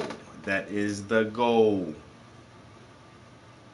Once again, the goal is to maintain my standard of living just by creating art. Or talking about art, because honestly this year I've had a couple of speaking engagements that I got paid for like 3 times, yo. So I did one interview. It was a 30-minute interview, and I got paid $100 for that shit. And then I did a poetry reading where I just read a poem. And it took me maybe a minute and a half to read this poem. And they paid me $50 to do that shit, yo. To talk for a minute and a half. I got paid $50. And then I did another like interactive artist panel where it was me and a couple other artists just having discussions about COVID and stuff, and I got paid $125 for that shit, just to talk for like 40 minutes. And I have another speaking engagement coming up on the 20th, which is going to be a 30-minute engagement, and I'm going to get paid $100 for that shit. So, like, there's ways. I need to go on a speaking tour, or I need to write a book or some shit, yo, cause I ain't never got paid $50 to talk for a minute and a half. You understand what I'm saying? That's how Obama, this motherfucker, give a 40-minute speech and they pay his ass $200,000. I'm trying to do some shit like that, man. I'm trying to get paid for this, for just talking. You know what I'm saying? I've been here for almost an hour and a half. I should have made $10,000 by now. That's how I feel. You know what I'm saying? This shit is entertaining as fuck, right? Am I lying? Or is it just me? It's alright. It's mediocre. It's not entertaining as fuck, but it'll do until something more entertaining come on. You feel me? So, I gotta get paid for talking more. You know what I'm saying? I'm in the wrong hustle. I'm gonna keep painting, because I love to paint. I'll never stop painting. I just enjoy doing that shit, you know what I'm saying? But as you can clearly see, I enjoy talking too. So if I can get paid just to talk, my nigga, sign me up. What my title is? Filibuster. All right then, good. That's all. I just run my mouth for hours. Motherfucker give me money. They hear me talk. Sometimes they give me money for me to talk about myself. Huh? You gonna pay me to talk about my art? Bitch, I can do this all day. What's wrong with you? Huh? Show me the money. For real, show me I'm gonna talk about my art all day for free. For free. And then you wanna pay me for doing the same thing I do every day anyway? Come on, sign me up. I need more of this shit. Sign me up. Y'all need me to come to y'all school or university and talk to some kids about some art? Huh? Send me some applications. Sign me up. How much y'all paying? $50 an hour? I do that. Who else make $50 an hour? Man, you gotta be like a lawyer, a scientist, or some shit. You know what I'm saying? Oh yeah. Hey man, when you practice long enough and you get kind of good at it, you can be a little conceited, because I'm the shit. You know what I'm saying? But I've been doing it for a while, man. I've been doing this shit for like 10, 11 years. But then I know my mentors and other artists I look up to who are in their late 40s, early, mid 50s, and they've been doing this shit for 40 fucking years. You know what I'm saying? So that's where I want to be. I want to have 50 years of experience of painting under my belt, and I can see like how my style and my technique and my concepts will grow and change throughout the decades. But like I'm good right now. I'm probably the best. Like, actually, I won an award this year that it let me know that I'm the best painter in the state of Pennsylvania. I won a statewide contest at our state museum. So the state museum is in the capital city of Harrisburg, and every year they have a contest for anyone who is a current resident of Pennsylvania to submit art to the State Museum for a juried competition in several different categories. I won in the painting category this year, which means in 2020, Travis Prince was the best painter in the entire state of Pennsylvania. Or at least I'm the best painter who actually submitted art to the state show and won that shit. So that kind of gauges me where I'm at with my skills and my talents. You know what I'm saying? I'm up there with the best of the best of the best of the best. And everybody know that shit.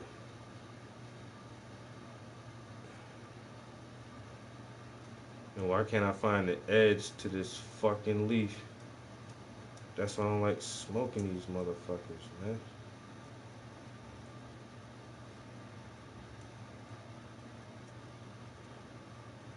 Yeah, when I won that prize,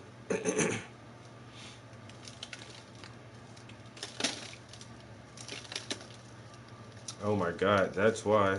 Look how this shit is. It's 2 fucking Jones. It's like, what the?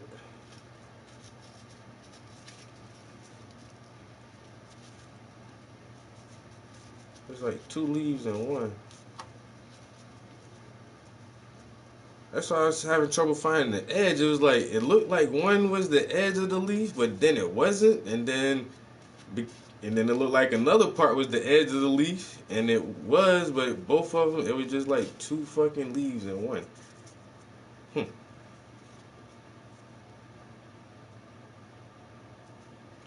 Appreciate it, bro.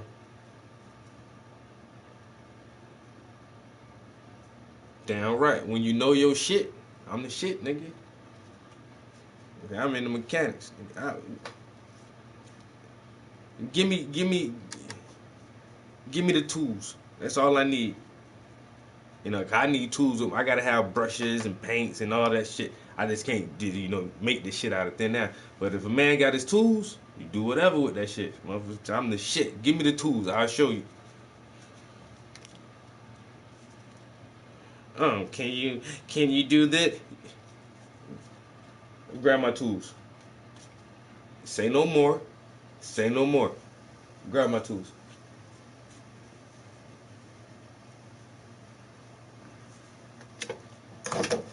I feel you.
I'd like to introduce Dana Lambert, who is the director of the State Historical Museum Commission, which is the State Museum's parent agency.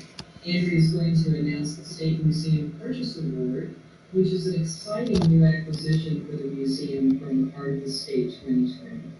Andrea, thank you for joining us today. Thank you so much, Phil. I'm thrilled to announce that Travis Prince is the recipient of the State Museum of Pennsylvania's Purchase Award for his painting Royal. This is such an interesting piece, not only because it's beautiful, but because it does what the best portraits do. It goes beyond showing the likeness of its subject and tells you something about their character and spirit. The power of this young girl is reflected not just in her costume, she herself radiates majesty. She is clearly looking beyond what we, as viewers, can see, and her concentration and her luminosity against a dark and limitless background leave no doubt that she is indeed royal. We're excited to welcome this powerful artwork into our collection and we congratulate Mr. Prince on this award. Yeah, some state museum type shit. You know what I'm saying? Once museums start, the award is the purchase award. You know what purchase mean, right? I mean they buy that shit. You know, I got the purchase, and so the thing is about that is, so I'm a painter. Now they have drawing, sculpting, installation, printmaking, a lot of other different categories, but for the entire contest, there's only one piece of artwork that's going to get purchased for the museum's permanent collection. So it could have been a sculptor or some kind of three-dimensional artwork, or it could have been a drawing or some other thing. But for this year, out of the entire show, over 2,000 artists submitted artwork this year from the entire state of Pennsylvania. Your boy was on top of that shit. You know what I'm saying? And this was the first year I submitted for that shit, because a couple people told me like this was the third year somebody done told me, like the same person told me, bro, you need to submit artwork. You need to submit some artwork. Bro, you need to submit some artwork. But I be trying to get paid off my art, man. Instead of just like always submitting this shit, then you gotta pay like application fees, and then you gotta either ship your shit or transport your shit, man, and doing that shit ain't cheap. You know what I'm saying? I feel like motherfuckers should pay me to see my art. You want me to be a part of something that you're doing? Pay me. I don't want to have to pay you to show my art, but that's what it takes sometimes, you know what I'm saying? You gotta pay. You gotta pay other people to get your art seen, and then it pays off in the end because the application fee was only $30, but then they bought my painting, which was $8,000. So I turned that little $30 into a nice little profit.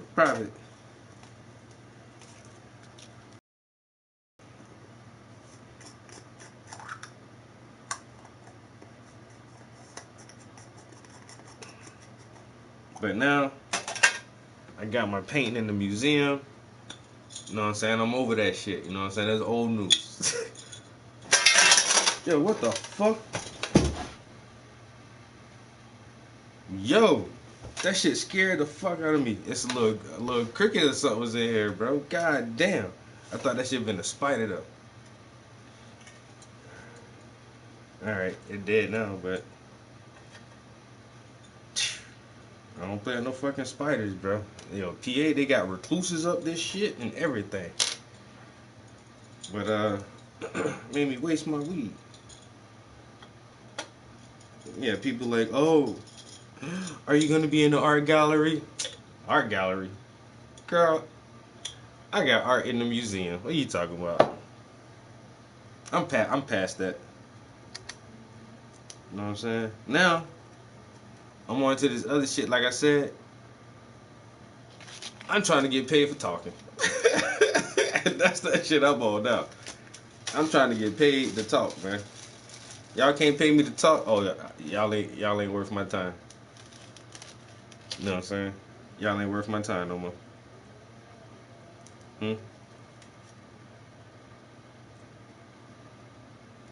He said I Windex the shit out of spiders. Windex, air freshener, bleach spray. I don't give a fuck, bro. I don't fuck with spiders, man. I done got bit by a spider one time, bro, when I was a kid. I don't play with that shit, man. Had to go to the hospital, all that shit. Yo, my uncle got bit by a snake this year.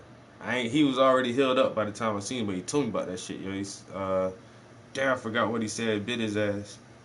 But he down in Virginia. Like certain areas, yo, got different flora and fauna. And there's a couple of like highly venomous snakes around the Virginia area. Like I'm from South Carolina, we got crazy water moccasins and copperheads down that shit, yo. You go hiking or some shit in the wrong areas, but up here in northern PA where I'm at, yo, the recluse, man, those shits be everywhere around this shit, yo. And I don't think you can I may have to look that up. Can you die from a recluse bite, or is that shit just hella painful, yo?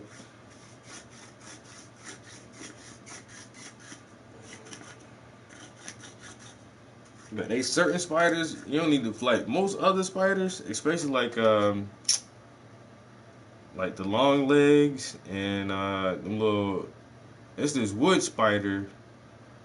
It looks like a big ass, like a skinny recluse. Man, some of them shits, I see this, I leave them alone because they eat all the fucking gnats and mosquitoes and everything else that be flying around. Motherfucker like, oh, you gonna knock that spider web down? Hell no, I don't knock that spider web down, nigga. That shit right there, that's a natural bug screen, nigga.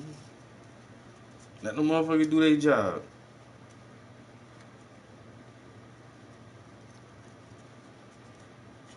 Oh yeah, from the staph infection.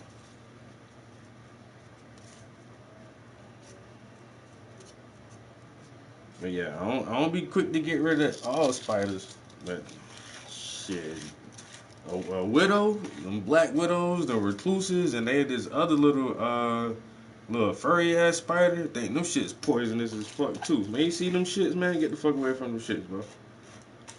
Even them big ass black spiders, they got like the yellow diamonds on the back. I don't even think them shits poisonous. When I see them shits build big ass webs, I just leave them shits there too. For one, they big and pretty as hell, and they catch bigger.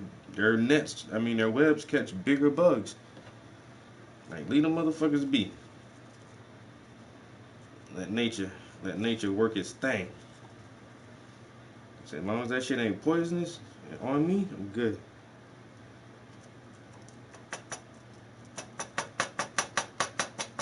Alright, we're gonna really have to paint, yo. So I'm gonna paint for at least 30 minutes. I've been in here for 2.5 hours talking. I can paint. I feel like I can paint for at least 30 minutes, you know, before I go play video games and shit for the rest of the day. Now I got some paperwork I need to fill out, for real. Some shit for my short-term disability, so these mofos don't cut my benefits off. I got some papers from my doctor I need to sign and send out to my insurance company. So it basically it's a paper that my doctor says that, yeah, this nigga not lying. He really hurt. He came to my office and I had to treat him again this week. So keep giving him his money because he can't work yet. It's basically what the doctor paper says, and then I have to sign my portion of it that says, yeah, I'm still hurt. I'm not trying to lie to y'all and steal y'all money. And I did go see my doctor, and this is the signed statement. And so I got to sign all that shit and mail it out. It's just the formalities, you know, 'cause I know some people that claim they injured and all this shit, and they really not injured. They just, you know, walk around with a fake ass neck brace on just so they can collect their benefits and not go to work and shit. I try to sue somebody for some dumb shit, but I'm really hurt. And I got my doctor who can corroborate my story. You know why? Because she did surgery on me. So she the perfect alibi. Huh? She the perfect alibi. That bitch cut me open.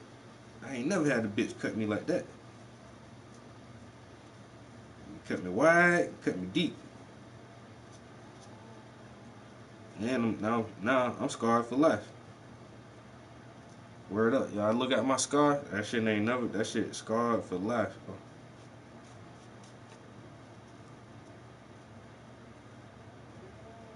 Cut me wide and cut me deep. And now I take physical therapy every Friday. But my insurance company, they want to make sure that I'm taking physical therapy every Friday. Because the 1 week that I stopped taking physical therapy and stopped seeing my doctor, they want to know so they can stop sending me money. Oh, you good, nigga? You go back to work? Cut them funds off. Nice working with you.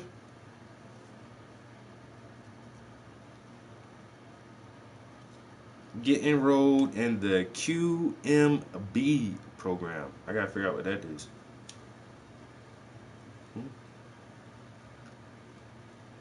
Oh, this dry ass leaf is gonna crackle on me.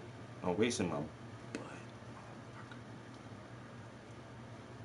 That's why I don't like rolling these backwoods.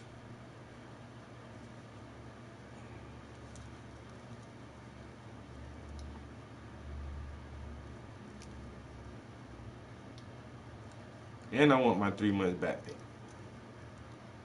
Nah, my job good as shit, bro. They handled most of my shit for me. Made sure everything was set up. Made sure my insurance is all the way paid up. So it don't have to come out of my benefits. So my insurance paid up to next year.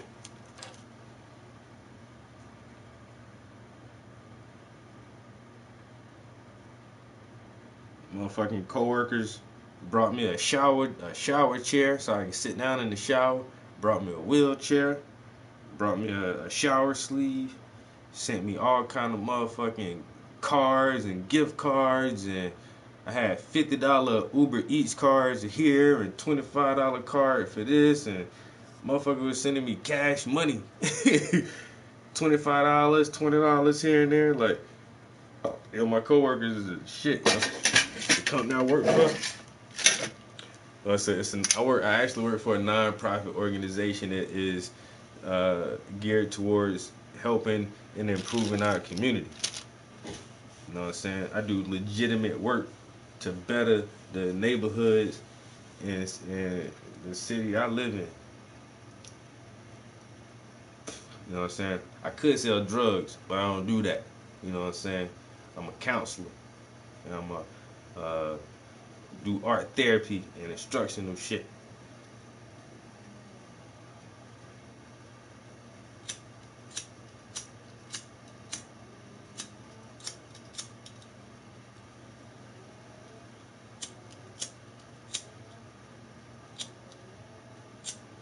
You son of a bitch. Yo, this shit is full of fucking fluid.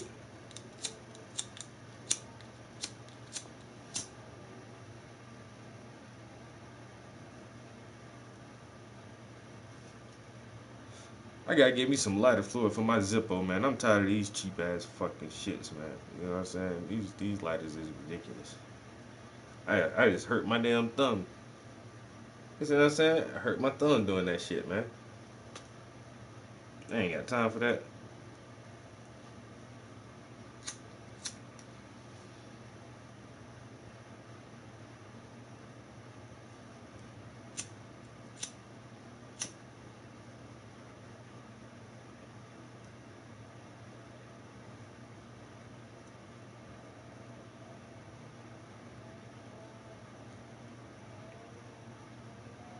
I'm paying attention to what you said. I'm trying to figure out what QMB is and how I get 3 months back pay if I already got paid the whole time.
What up, bro?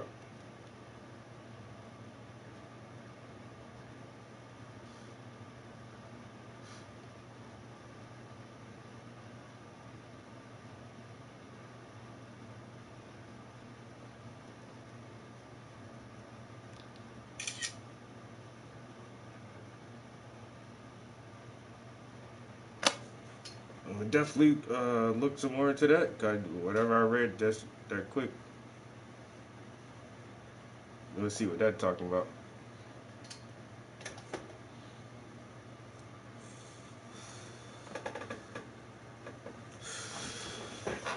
All right. What did I say we were gonna do? let's fuck around with these pants a little bit.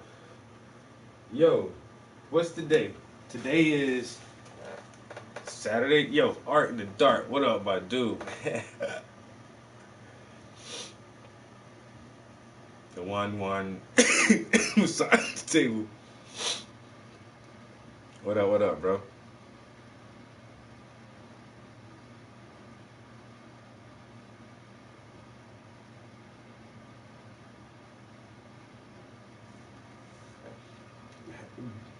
Bruh, stop reading my mind. Because I just said, like, you know, what's today? Saturday?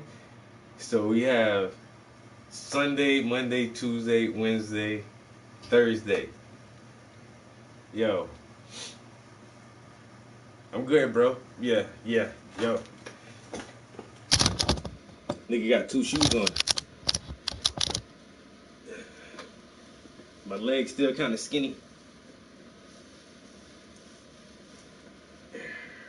The one leg still skinnier than the other one. But let's try to come back, man. So I can start doing slight calf raises now. So I just set a 10-pound dumbbell on my knee and start doing this. You know what I'm saying? Trying to get that muscle to come back. My physical therapist said it's, you know, it's good for me to start working it out. I massage this calf in the morning and try to roll it around and get that blood circulating in there, because the muscle's kind of like gummy. It feels weird, yo, just from atrophy, from not using it. So it's, I don't know, it feels so weird. I can't really explain it. But he says, you know, go ahead and start doing some small exercises and try to get that calf muscle to come back. But still got my incision taped up.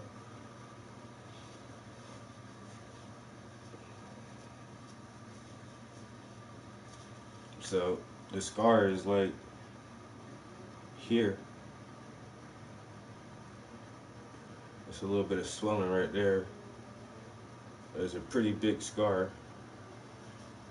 But I'm just mad my fucking leg shrunk so much, yo.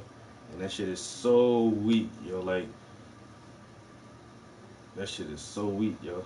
It's funny as hell. Yeah. Tore that fucking Achilles, bro.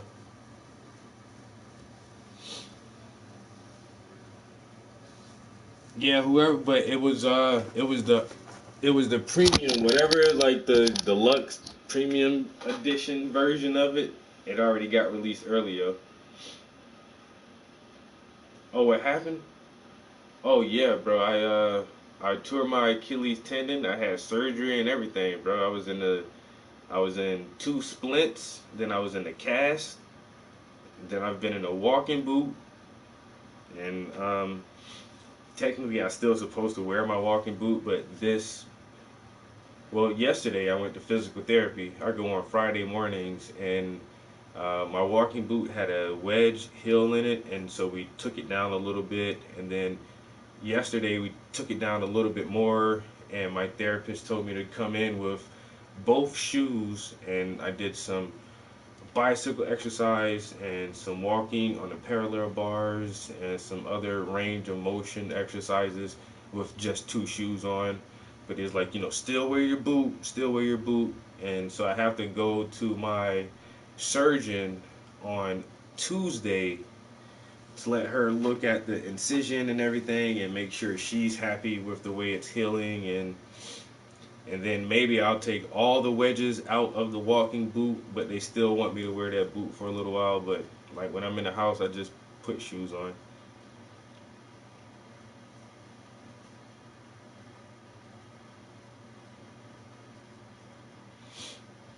Oh yeah.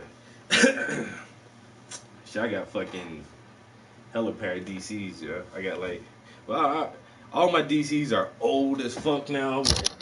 Like, for a long time, this is the only shoe I bought. Like, I got like 5, 6 pair left. And you can tell these have been beat up and been through the ringer, but these shits were hard. Brand new out the box. Son, bruh, fresh out the box, these shits was crushing. my nigga, it was crushing. Everybody like, what is that? Like, don't worry about that shit, son. You know what I'm saying? You don't rock them DCs. Go gadget bionic leg looking at me. I had crutches. I had this thing called the iWalk. Y'all ever seen that shit? The iWalk, yo, it's like a peg leg. You just strap your leg on that shit and you can like walk like that where you can't put pressure on your foot. And then, like I say, then I had the walking boot. So it's like, this been a whole fucking process. Been out of work this whole time, yo.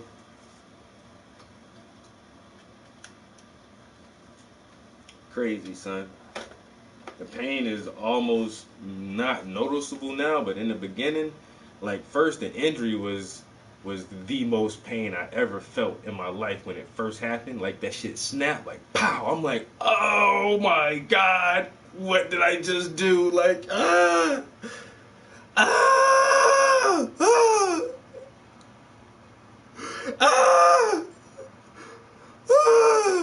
like it was so bad. And then after I had the surgery, yo, that shit hurt worse than the fucking initial injury. Like the pain after the surgery, it was just like,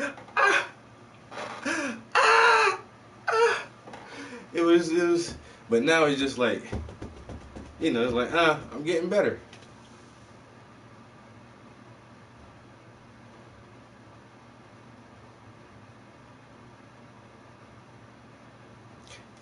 A little bit. It didn't come far, but when it popped, I felt it move like up here, yo. This shit like poop. I'm like, oh shit. I'm like, I was trying to help somebody push a car, yo, is what I was doing.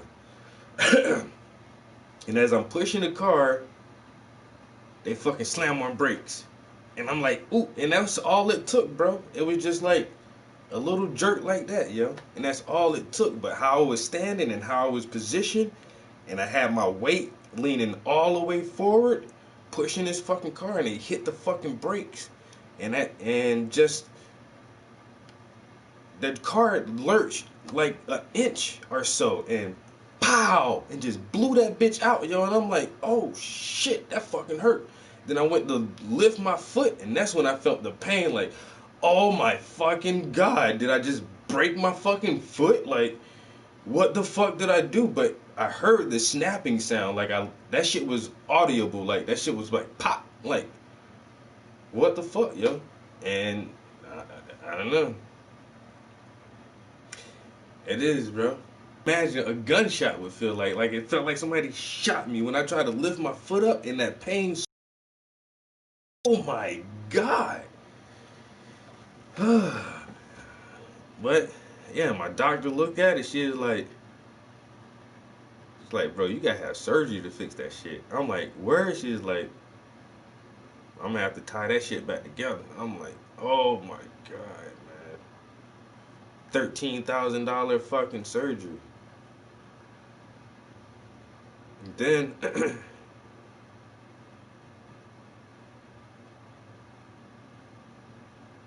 yeah, I was pushing a vehicle by myself. It was some lady, her car stalled in traffic. She's holding up this long ass line of traffic because her car won't fucking start. You know, she's going frantic. She has a little daughter in the car with her. I'm in the traffic. I'm way behind them in the traffic, pissed off, blowing the horn like, what the fuck is going on? Like, drive, motherfuckers. And so as you get up closer, you see like people are, because now you have to go into the oncoming lane of traffic to go around her. So people are trying to go around her, and her car is just stalled. And so I'm like a few cars behind her. Then I see, okay, there somebody's car is fucking stopped in the street. That's why we're not fucking moving. And so I just when I got close, I looked. I was like, it's a black lady and her daughter. And I want to be Black Superman, be a hero, to the black woman. And so I pull over. I said, man, let me try to help this lady push her car to traffic, yo, so that the traffic can flow and she is not panicking because she's stuck in traffic, thinking like a truck is gonna come barreling down, and, you know, not slam or break, whatever. So ma'am, you want me to help put, oh, please, whatever, put it in neutral. All right. You know, cut the wheels, because the gas station is right here. All we got to do is push into the gas station. It's right there. Just push into the gas station. So I'm pushing, and then a car behind us sees what I'm doing, and they still like zoom. They just zoom around, like, bro. And then the car comes zooming, and she hits the brake, and it's like, pop. I'm like, oh my god.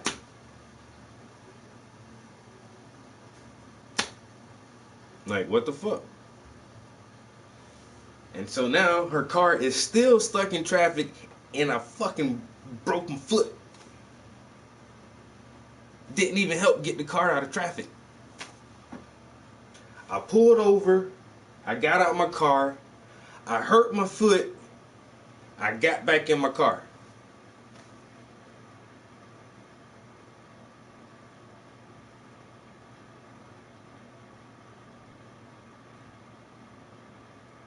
If I would have stayed my ass in the car and just went around her like everybody else and went home, I would have been just fine.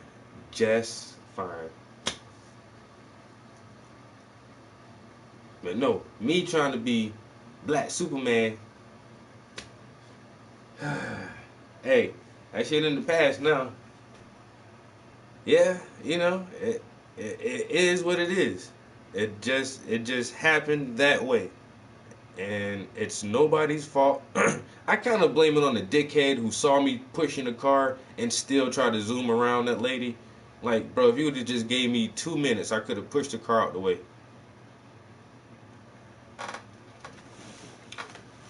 What? Oh well.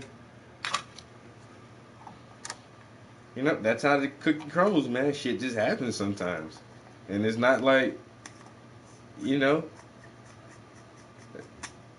it's just that thing, and that's that one part of the body where it happens to, normally it's athletes, because it doesn't take a lot. You can be 100% in shape NBA league basketball player, and you stop and pivot a certain way and pop, that shit just fucking happens. You roll that ankle too much, or you put too much pressure on it one way, and your fucking tendon snaps.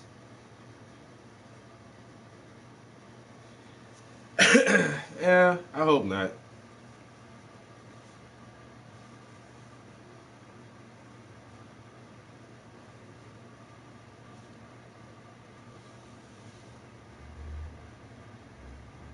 It's dun dun song, Theo. Yeah, so at first I was like, am I that fucking weak? Am I like, should I not have tried it? But it's like, it's just, once again, it's just how I was positioned, how I had my foot positioned, and how, because I was leaning into the car, because I'm pushing it by myself, and it was moving, you know what I'm saying? I'm pushing it. But then once she hit that brake, and just that one little jerk motion, and my knees were kind of locked, and the force had nowhere to go. Like, my one knee was locked. I was imagining, like, what if I had both of my knees locked? Would I pop both of my fucking shits, yo? But one knee was bent and one leg was locked, pushing, and just that 1 inch where my leg didn't give. You know what I'm saying? It was enough to fucking, that force is, you know, something's gonna give, nigga. Either would have fucking dislocated my kneecap or something, but it was my tendon, and that little bit of force and that motion just poke. Because I had no give. I was pushing, because I was hurry up trying to get the car out the way. I was pushing hard as fuck, like, here, you know, because there's tons of cars, and like, move, nigga. And so I'm motherfucker just won't let me get the car out the way. Like, you dumb son of a bitch, bro. Why did you? Is it? I don't know. I hope you had to really take a shit, or your wife just called you and said she's going into labor, and that's why you were so anxious to go around somebody pushing a car. You know, like, whatever it was, I hope that shit was hella fucking important, dude. Like, god damn. I swear to God, bro, all I needed was 2 minutes. I would have pushed the fucking car out the way for everybody. But no, you can't wait. You want to be a dick. It's all good.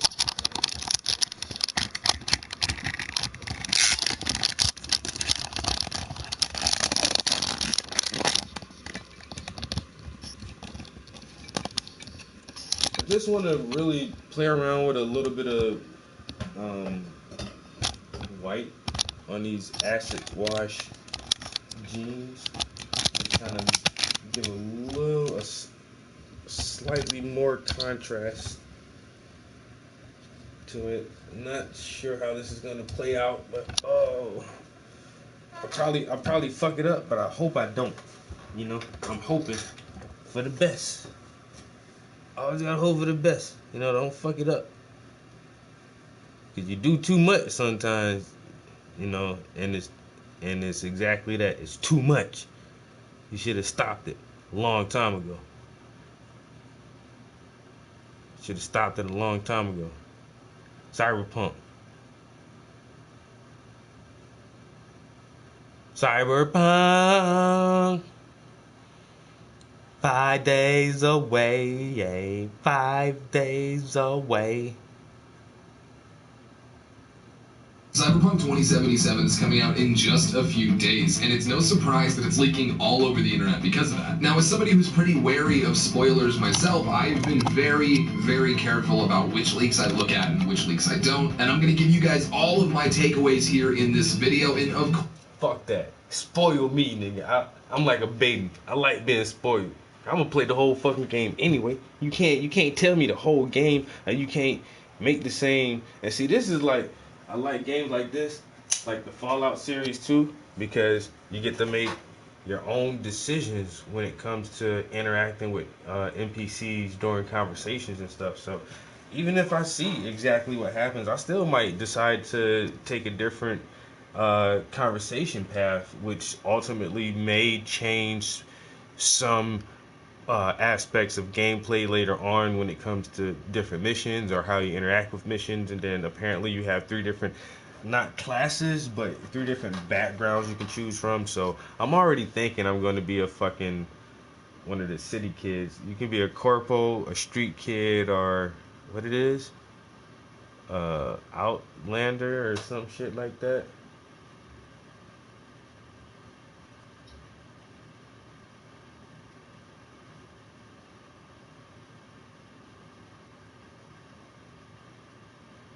Everybody got a break check. I was in a big body cotton in Lincoln Continental. That Saturn exploded.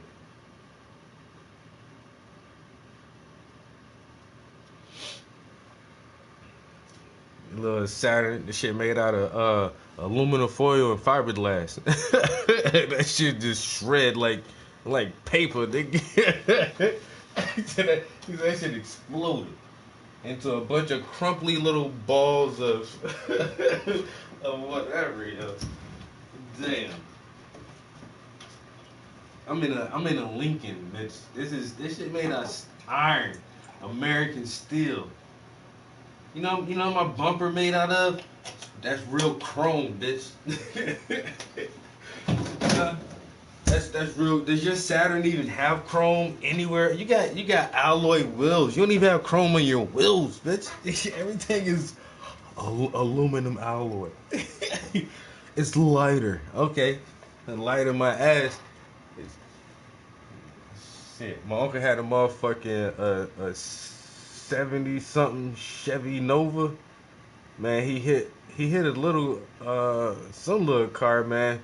Yo, tore they whole fucking like fender bumper off that bitch, yo. The front bumper and fender tore that bitch off, and they wasn't hardly nothing wrong with that goddamn the Chevy, but I was like, god damn.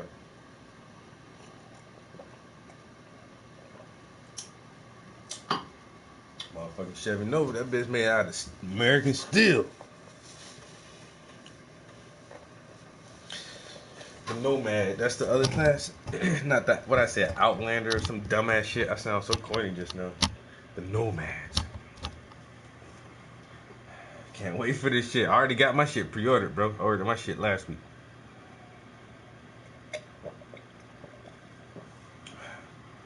So that's honestly why I be trying to paint a lot. for the next couple of days, because when I get that shit, I ain't gonna be doing no painting. I'm gonna let y'all know right now. I'm being totally honest with you guys, man. When Cyberpunk comes out, if y'all get a notification on YouTube and it says Paintings by the Prince, a Trap House, or however that shit pop up is going live, just know I'm not painting. I'm not even gonna talk to y'all. I'm trying to be as honest as I can, man. I ain't gonna lie. I'm trying to be as honest as I can. Y'all can come in the stream if y'all want. But don't expect me to be all Super Joe, holding conversations, answering questions. I'll be in that bitch hardcore. I don't know, man. I'm too hyped. I hate when I get like this about video games, because then it's like, you're falling so short of what I anticipated. So short. You fell so short. You know, my last two hype games did not disappoint me. I'm not going to lie about that. Red Dead Redemption 2, not disappointed in the slightest. That game was beautifully crafted. The plot, the story, the character build, everything. I'll tell you how good Red Dead Redemption is. I didn't finish the game. That's how good it was. I got so invested in the character of Arthur Morgan, really identifying with this character, and he gets sick and starts to die. And the second time in the gameplay where he coughs up blood and blacks out, I felt so sad that I'm like, I can't play this. I don't want to play this guy and watch him die. Like, I don't know if that's how it ends or whatever, but it's just like, I don't know, I stopped playing it. It was literally emotional for me. That's how good that game was.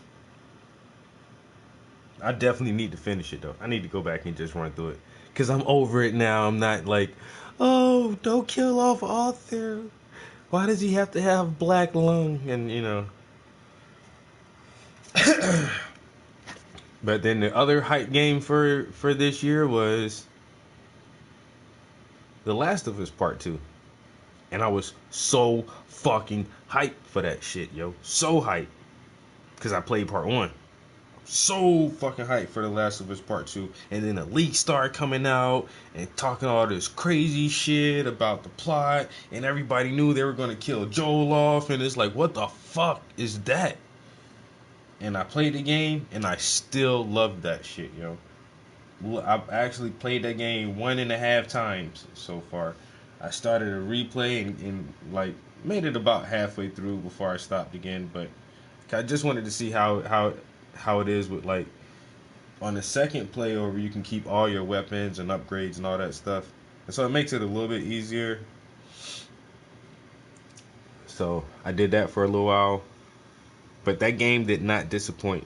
And I was like, once again, super hype about that shit. Now, I'm super fucking hype about Cyberpunk.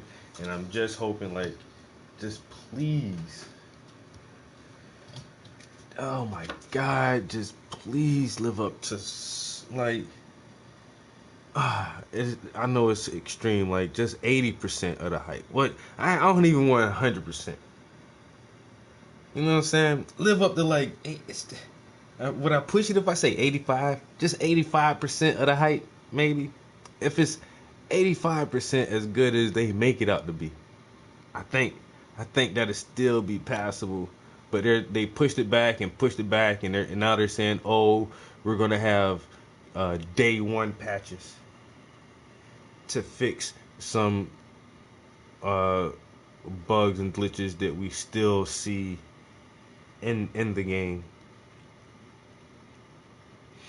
And they're saying they're trying to make it this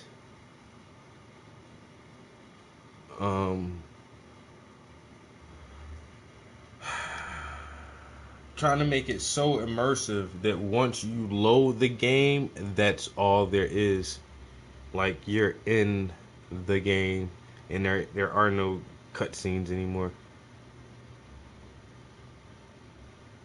But Grand Theft Auto does that pretty well, except for entering and exiting like buildings and structures. You do have to have that loading cutscene. But I'm thinking that maybe Cyberpunk is trying to find a way to get around that.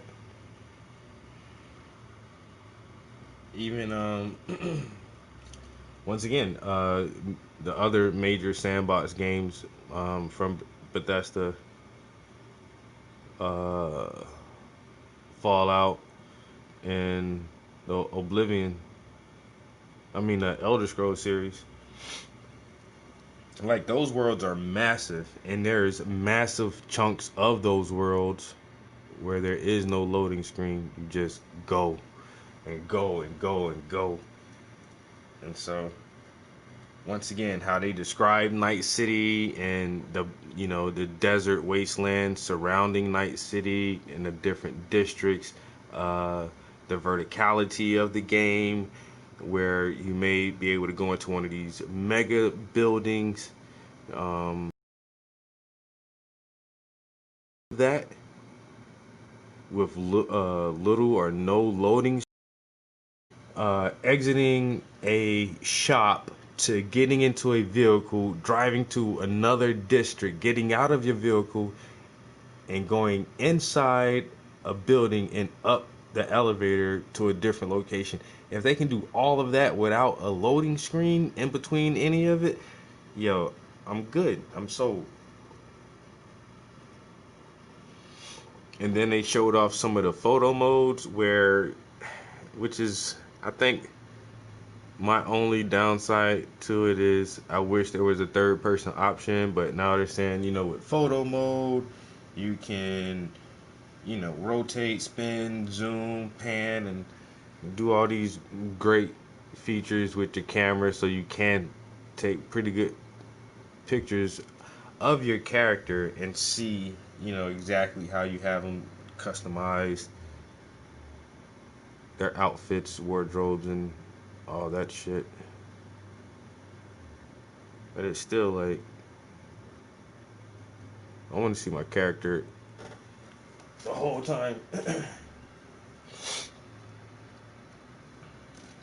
There will be goose eggs, zero, nada spoilers in this video. I don't do that. I'm not trying to cheapen the experience you have when you boot up the game for the first time. That is not what we do here on the Pineapple channel. But I do want to get you guys extra hyped, and there's a few things I wanted to talk about that I noticed while I was watching some of these leaks that are 100% not spoilers, but are things that I think are worth talking about here on the channel. Things like the free roam world, the city itself, how gangs are working, different ways that you can buy clothes, and just overall the atmosphere. I'm super amped about some of the footage I saw, so I'm going to do my best to break it down for you here. Obviously, I can't show it to you because CD Projekt personally threatened to send Max Tech, and I gotta be honest, guys, I don't have the cyberware for that fight right now. So once again, I want to reiterate that there will be no spoilers in this video, but we are talking about my high-level impressions of these leaks. And if you're new around here, I did want to say make sure you drop a subscription to the Pineapple channel because we are going to be doing a ton of content on Cyberpunk 2077. Not more than me, bitch. Everything from weapons you won't want to miss in-game, how to romance certain characters, playthroughs, guides, all kinds of stuff. And that's not even mentioning all the plans I have for Cyberpunk Twitch. So to make sure you don't miss a thing, ring that bell notification. And everybody who subscribed within the last few days, I don't know what to say other than thank you and welcome to the Pineapple community. I can't wait for Cyberpunk 2077. I know you guys are just as hyped. So without further ado, let's hop into my initial impressions of these leaks. I want to start off by talking about the consoles that I've seen it on, because obviously it's only on console right now. Pretty sure I've seen it on a PS5 and an Xbox One X. I say pretty sure because obviously I wasn't in the room with the dude, and most of the reactions I'm gonna have are based on the PS5 footage. Now, I did want to get one glaring thing for me out of the way. The only major gripe I had with everything that I saw is that population density is actually pretty low. Personally, I'm going to be playing on PC, and I know that I'm going to be able to get the population density I want, and I'm sure that it might have just been the area of Night City that I was in. Maybe it was 4 in the morning and everyone was asleep. I don't know, but one thing I did notice notice right off the bat was the city did not seem nearly as populated as it did in the trailers, and that's exactly the opposite of everything that I've seen people who have had 16 hours or so with the game, all those big outlets. A lot of them said population density was really high, and obviously those were all PC players. So the big takeaway for me here is that the difference between PC and console, yeah, there's going to be some graphical upgrades when you're playing on the PC, but the main thing it looks like is population density. But that is the only negative thing I have to say about these leaks, and I wanted to put that right at the front because, guys,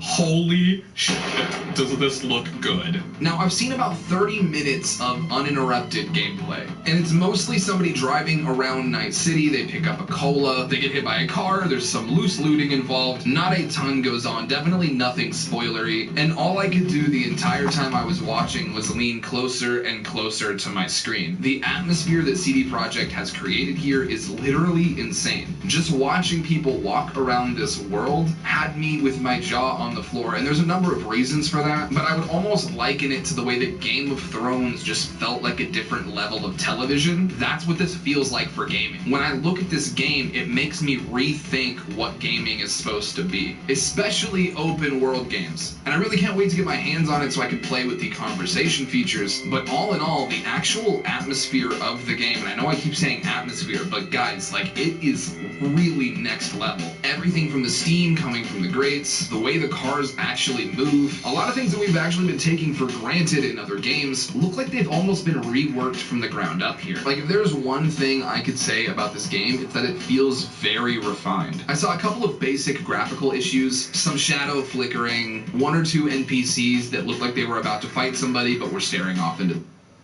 fridge, bro, so I have to eat everything. Oh, chicken. Keep that away from me no matter what. Okay. Give me that. No, look.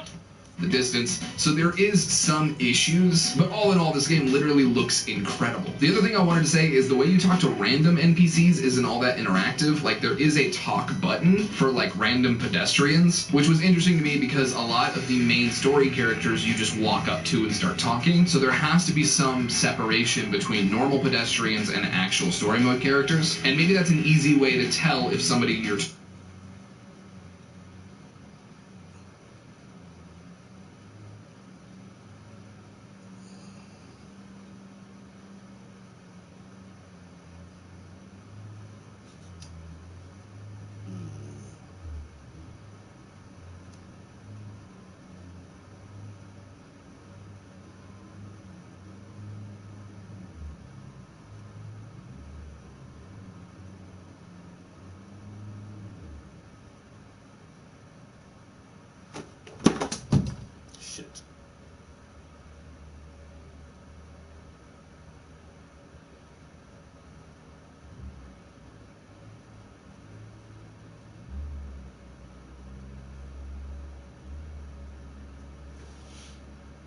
features, but all in all, the actual atmosphere of... I was trying to, I just paused this video and tried to find the video that he's talking about. Like, you watched a leaked video of people doing missions and what? Well, how come I can't find that shit?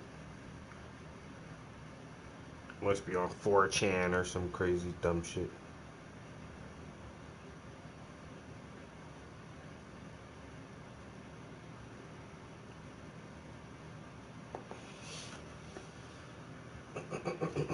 I know I keep saying atmosphere, but guys, like, it is really next level. Everything from the steam coming from the grates, the way the cars actually move, a lot of things that we've actually been taking for granted in other games look like they've almost been reworked from the ground up here. Like, if there's one thing I could say about this game, it's that it feels very refined. I saw a couple of basic graphical issues, some shadow flickering, one or two NPCs that looked like they were about to fight somebody but were staring off into... Is free money and you should be using it. Here's how it works. With shipping including, these shoes were almost $68. But after honey, they were $57. Basically... the distance, so there is some issues, but all in all, this game literally looks incredible. The other thing I wanted to say is the way you talk to random NPCs isn't all that interactive. Like, there is a talk button for like random pedestrians, which was interesting to me because a lot of the main story characters you just walk up to and start talking, so there has to be some separation between normal pedestrians and actual story mode characters, and maybe that's an easy way to tell if somebody you're talking to has a story arc. I wish I could show you a little footage of this, but I really can't. The next thing I thought was really interesting is there's a part of the gameplay where this guy is just basically walking around looking at the city, and he walks past a street vendor, and you can stop, talk to the street vendor, and like buy clothes. I know that sounds small, but anybody who's ever visited or lived in a big city will know that there is a ton of street vendors everywhere, and anybody who's played RPGs before will know that they don't let you buy stuff. The closest thing I can think of to what I saw is Skyrim, how you can go into Riften and there's that little market in the center, but this was just one dude on the side of the street with some mannequins selling some clothes. Which means to me, hopefully you'll have to go to certain areas to pick up certain styles of clothing, and the fact that these people are kind of scattered throughout the map without clear markers above them is actually really cool to me, because it means that you can stumble across cool things that you might not have by actually walking to your next location. Something else I wanted to mention was there's like some sort of bounty system. I know we've seen people talk about it, how there's like actual high-level bounties that you can go after and then return them, but there was literally one point where this guy walks up to a club and looks at the bouncer, uses some sort of analyze feature, and it says that he's worth 298 credits if he were to be turned into the police. And this is just the bouncer outside of the bar. So in theory, I could just take that bouncer in for 300 bucks, and he's just a random NPC with like an actual job. It's not like he had a skull icon over his head and he was a boss fight and you could knock him out at the end of the boss fight, throw him over your shoulder and take him in for money. This was like a totally optional, hey, do you want to attack this bouncer? And the guy wasn't even hostile either. He was just standing there guarding the door while this character V was looking at him. Another thing that might seem small, but in a game like Assassin's Creed, if you get too close to somebody who has a bounty, it automatically engages the fight when they see you. But in Cyberpunk 2077, you really do have to attack first. Or at least that's what it seems like from the limited footage that I've seen. But the sheer depth in this game seems really, really cool to me, and I'm curious how many levels it goes. Like I said, the only thing that I saw that kind of bothered me was the population density, and I want to stress this is on a 2-month-old version of the game. I'm pretty sure this did not have the 43 gigabyte patch that CD Projekt has put out for the Ultimate Edition owners who got their copies, because that patch actually locks the game so that you can't get into it. There are a few workarounds that I'm not going to talk about here, but in general, most people who got that patch installed now have to wait. I know this is a little bit different of a style of video here, but honestly guys, I'm just super excited for this game, and I've been watching these leaks left and right, and when thinking about what video I was going to make next for you, I just wanted to get you guys as excited and as up to speed as I am. So let me know down in the comment section down below if you've seen any of these leaks. I will be monitoring the comment section super close so that there is no spoilers in there. And don't forget, if you're a new viewer who hasn't clicked subscribe yet, there's going to be a ton of fantastic Cyberpunk 2077 content here, so please don't miss out. Hit subscribe, ring the bell, and I promise to bring you guys the latest and greatest Cyberpunk 2077 content. That being said, I hope you guys did enjoy this video, and I'll see you guys back in Night City with a brand new Cyberpunk 2077 video very, very soon. Alright, peace.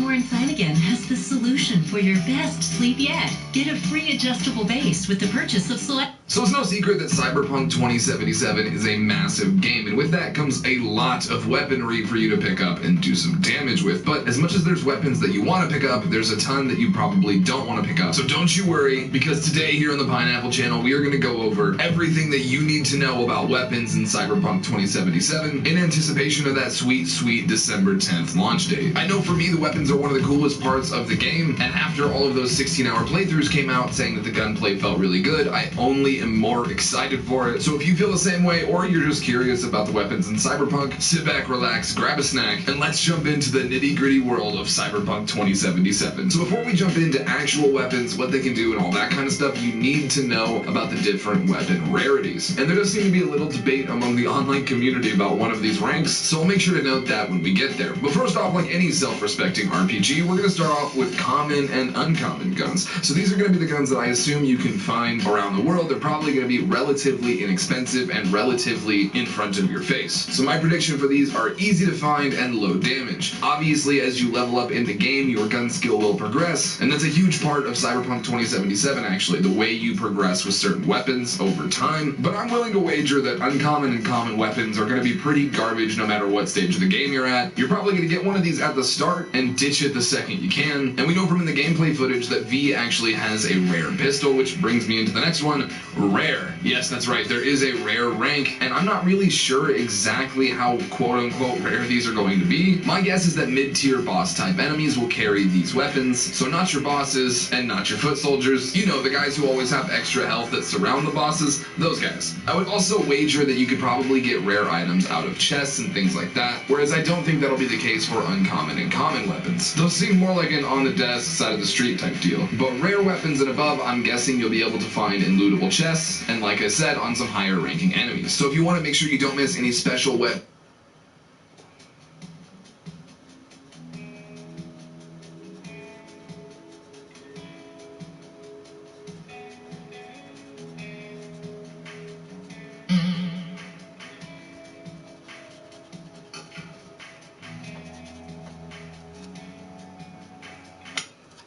playthroughs, guides, etc., make sure to smack that subscription, and I'll make sure to bless your inboxes. Alright, and now we're getting into the juicy parts, because this is the one that I don't know if is actually in the game, because I'm reading articles that say it is, other YouTube videos for research that say it's not. No one who's saying it's not in the game has actually played it though, and that is going to be the epic tier. And I know a lot of people want to see the epic tier because they love that purple lettering. I'm pretty sure it's going to be in the game, and if they are in the game, I assume you're going to get these off your local bosses and your high-level crates, or guarded crates. And last but absolutely anything but least is legendary. That's right, legendary weapons are in the game and they are all completely unique. It's widely speculated online that Jackie's dual pistols that we've seen from the trailers are going to be a legendary variant of a gun that you can buy in the local stores. But every legendary weapon in the game is completely unique to itself. There's not two of any kind, and they will all be attached to a character. And I say attached to a character because you won't be able to get legendary weapons without killing somebody for them. Obviously, there could be some exceptions. We don't have our hands on the game, so you might get one at a certain point in the main story. But as far as everybody knows right now, every legendary weapon is one that you'll have to kill somebody for. So you'll be like, hey, do I like you enough to let you live, or do I want that shiny new sniper rifle? I gotta be honest with you guys, I'm kind of leaning towards the sniper rifle.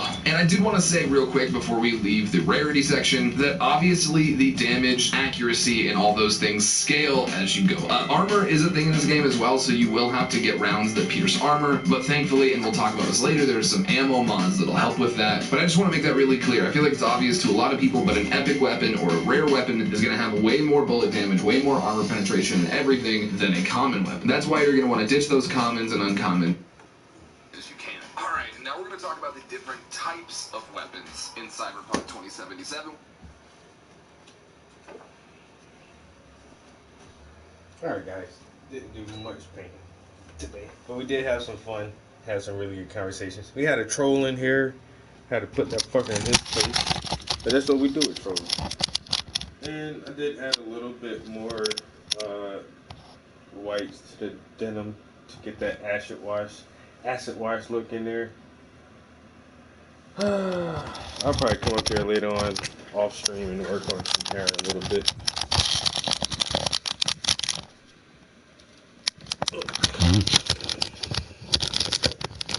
But I appreciate you guys chilling in the stream with me.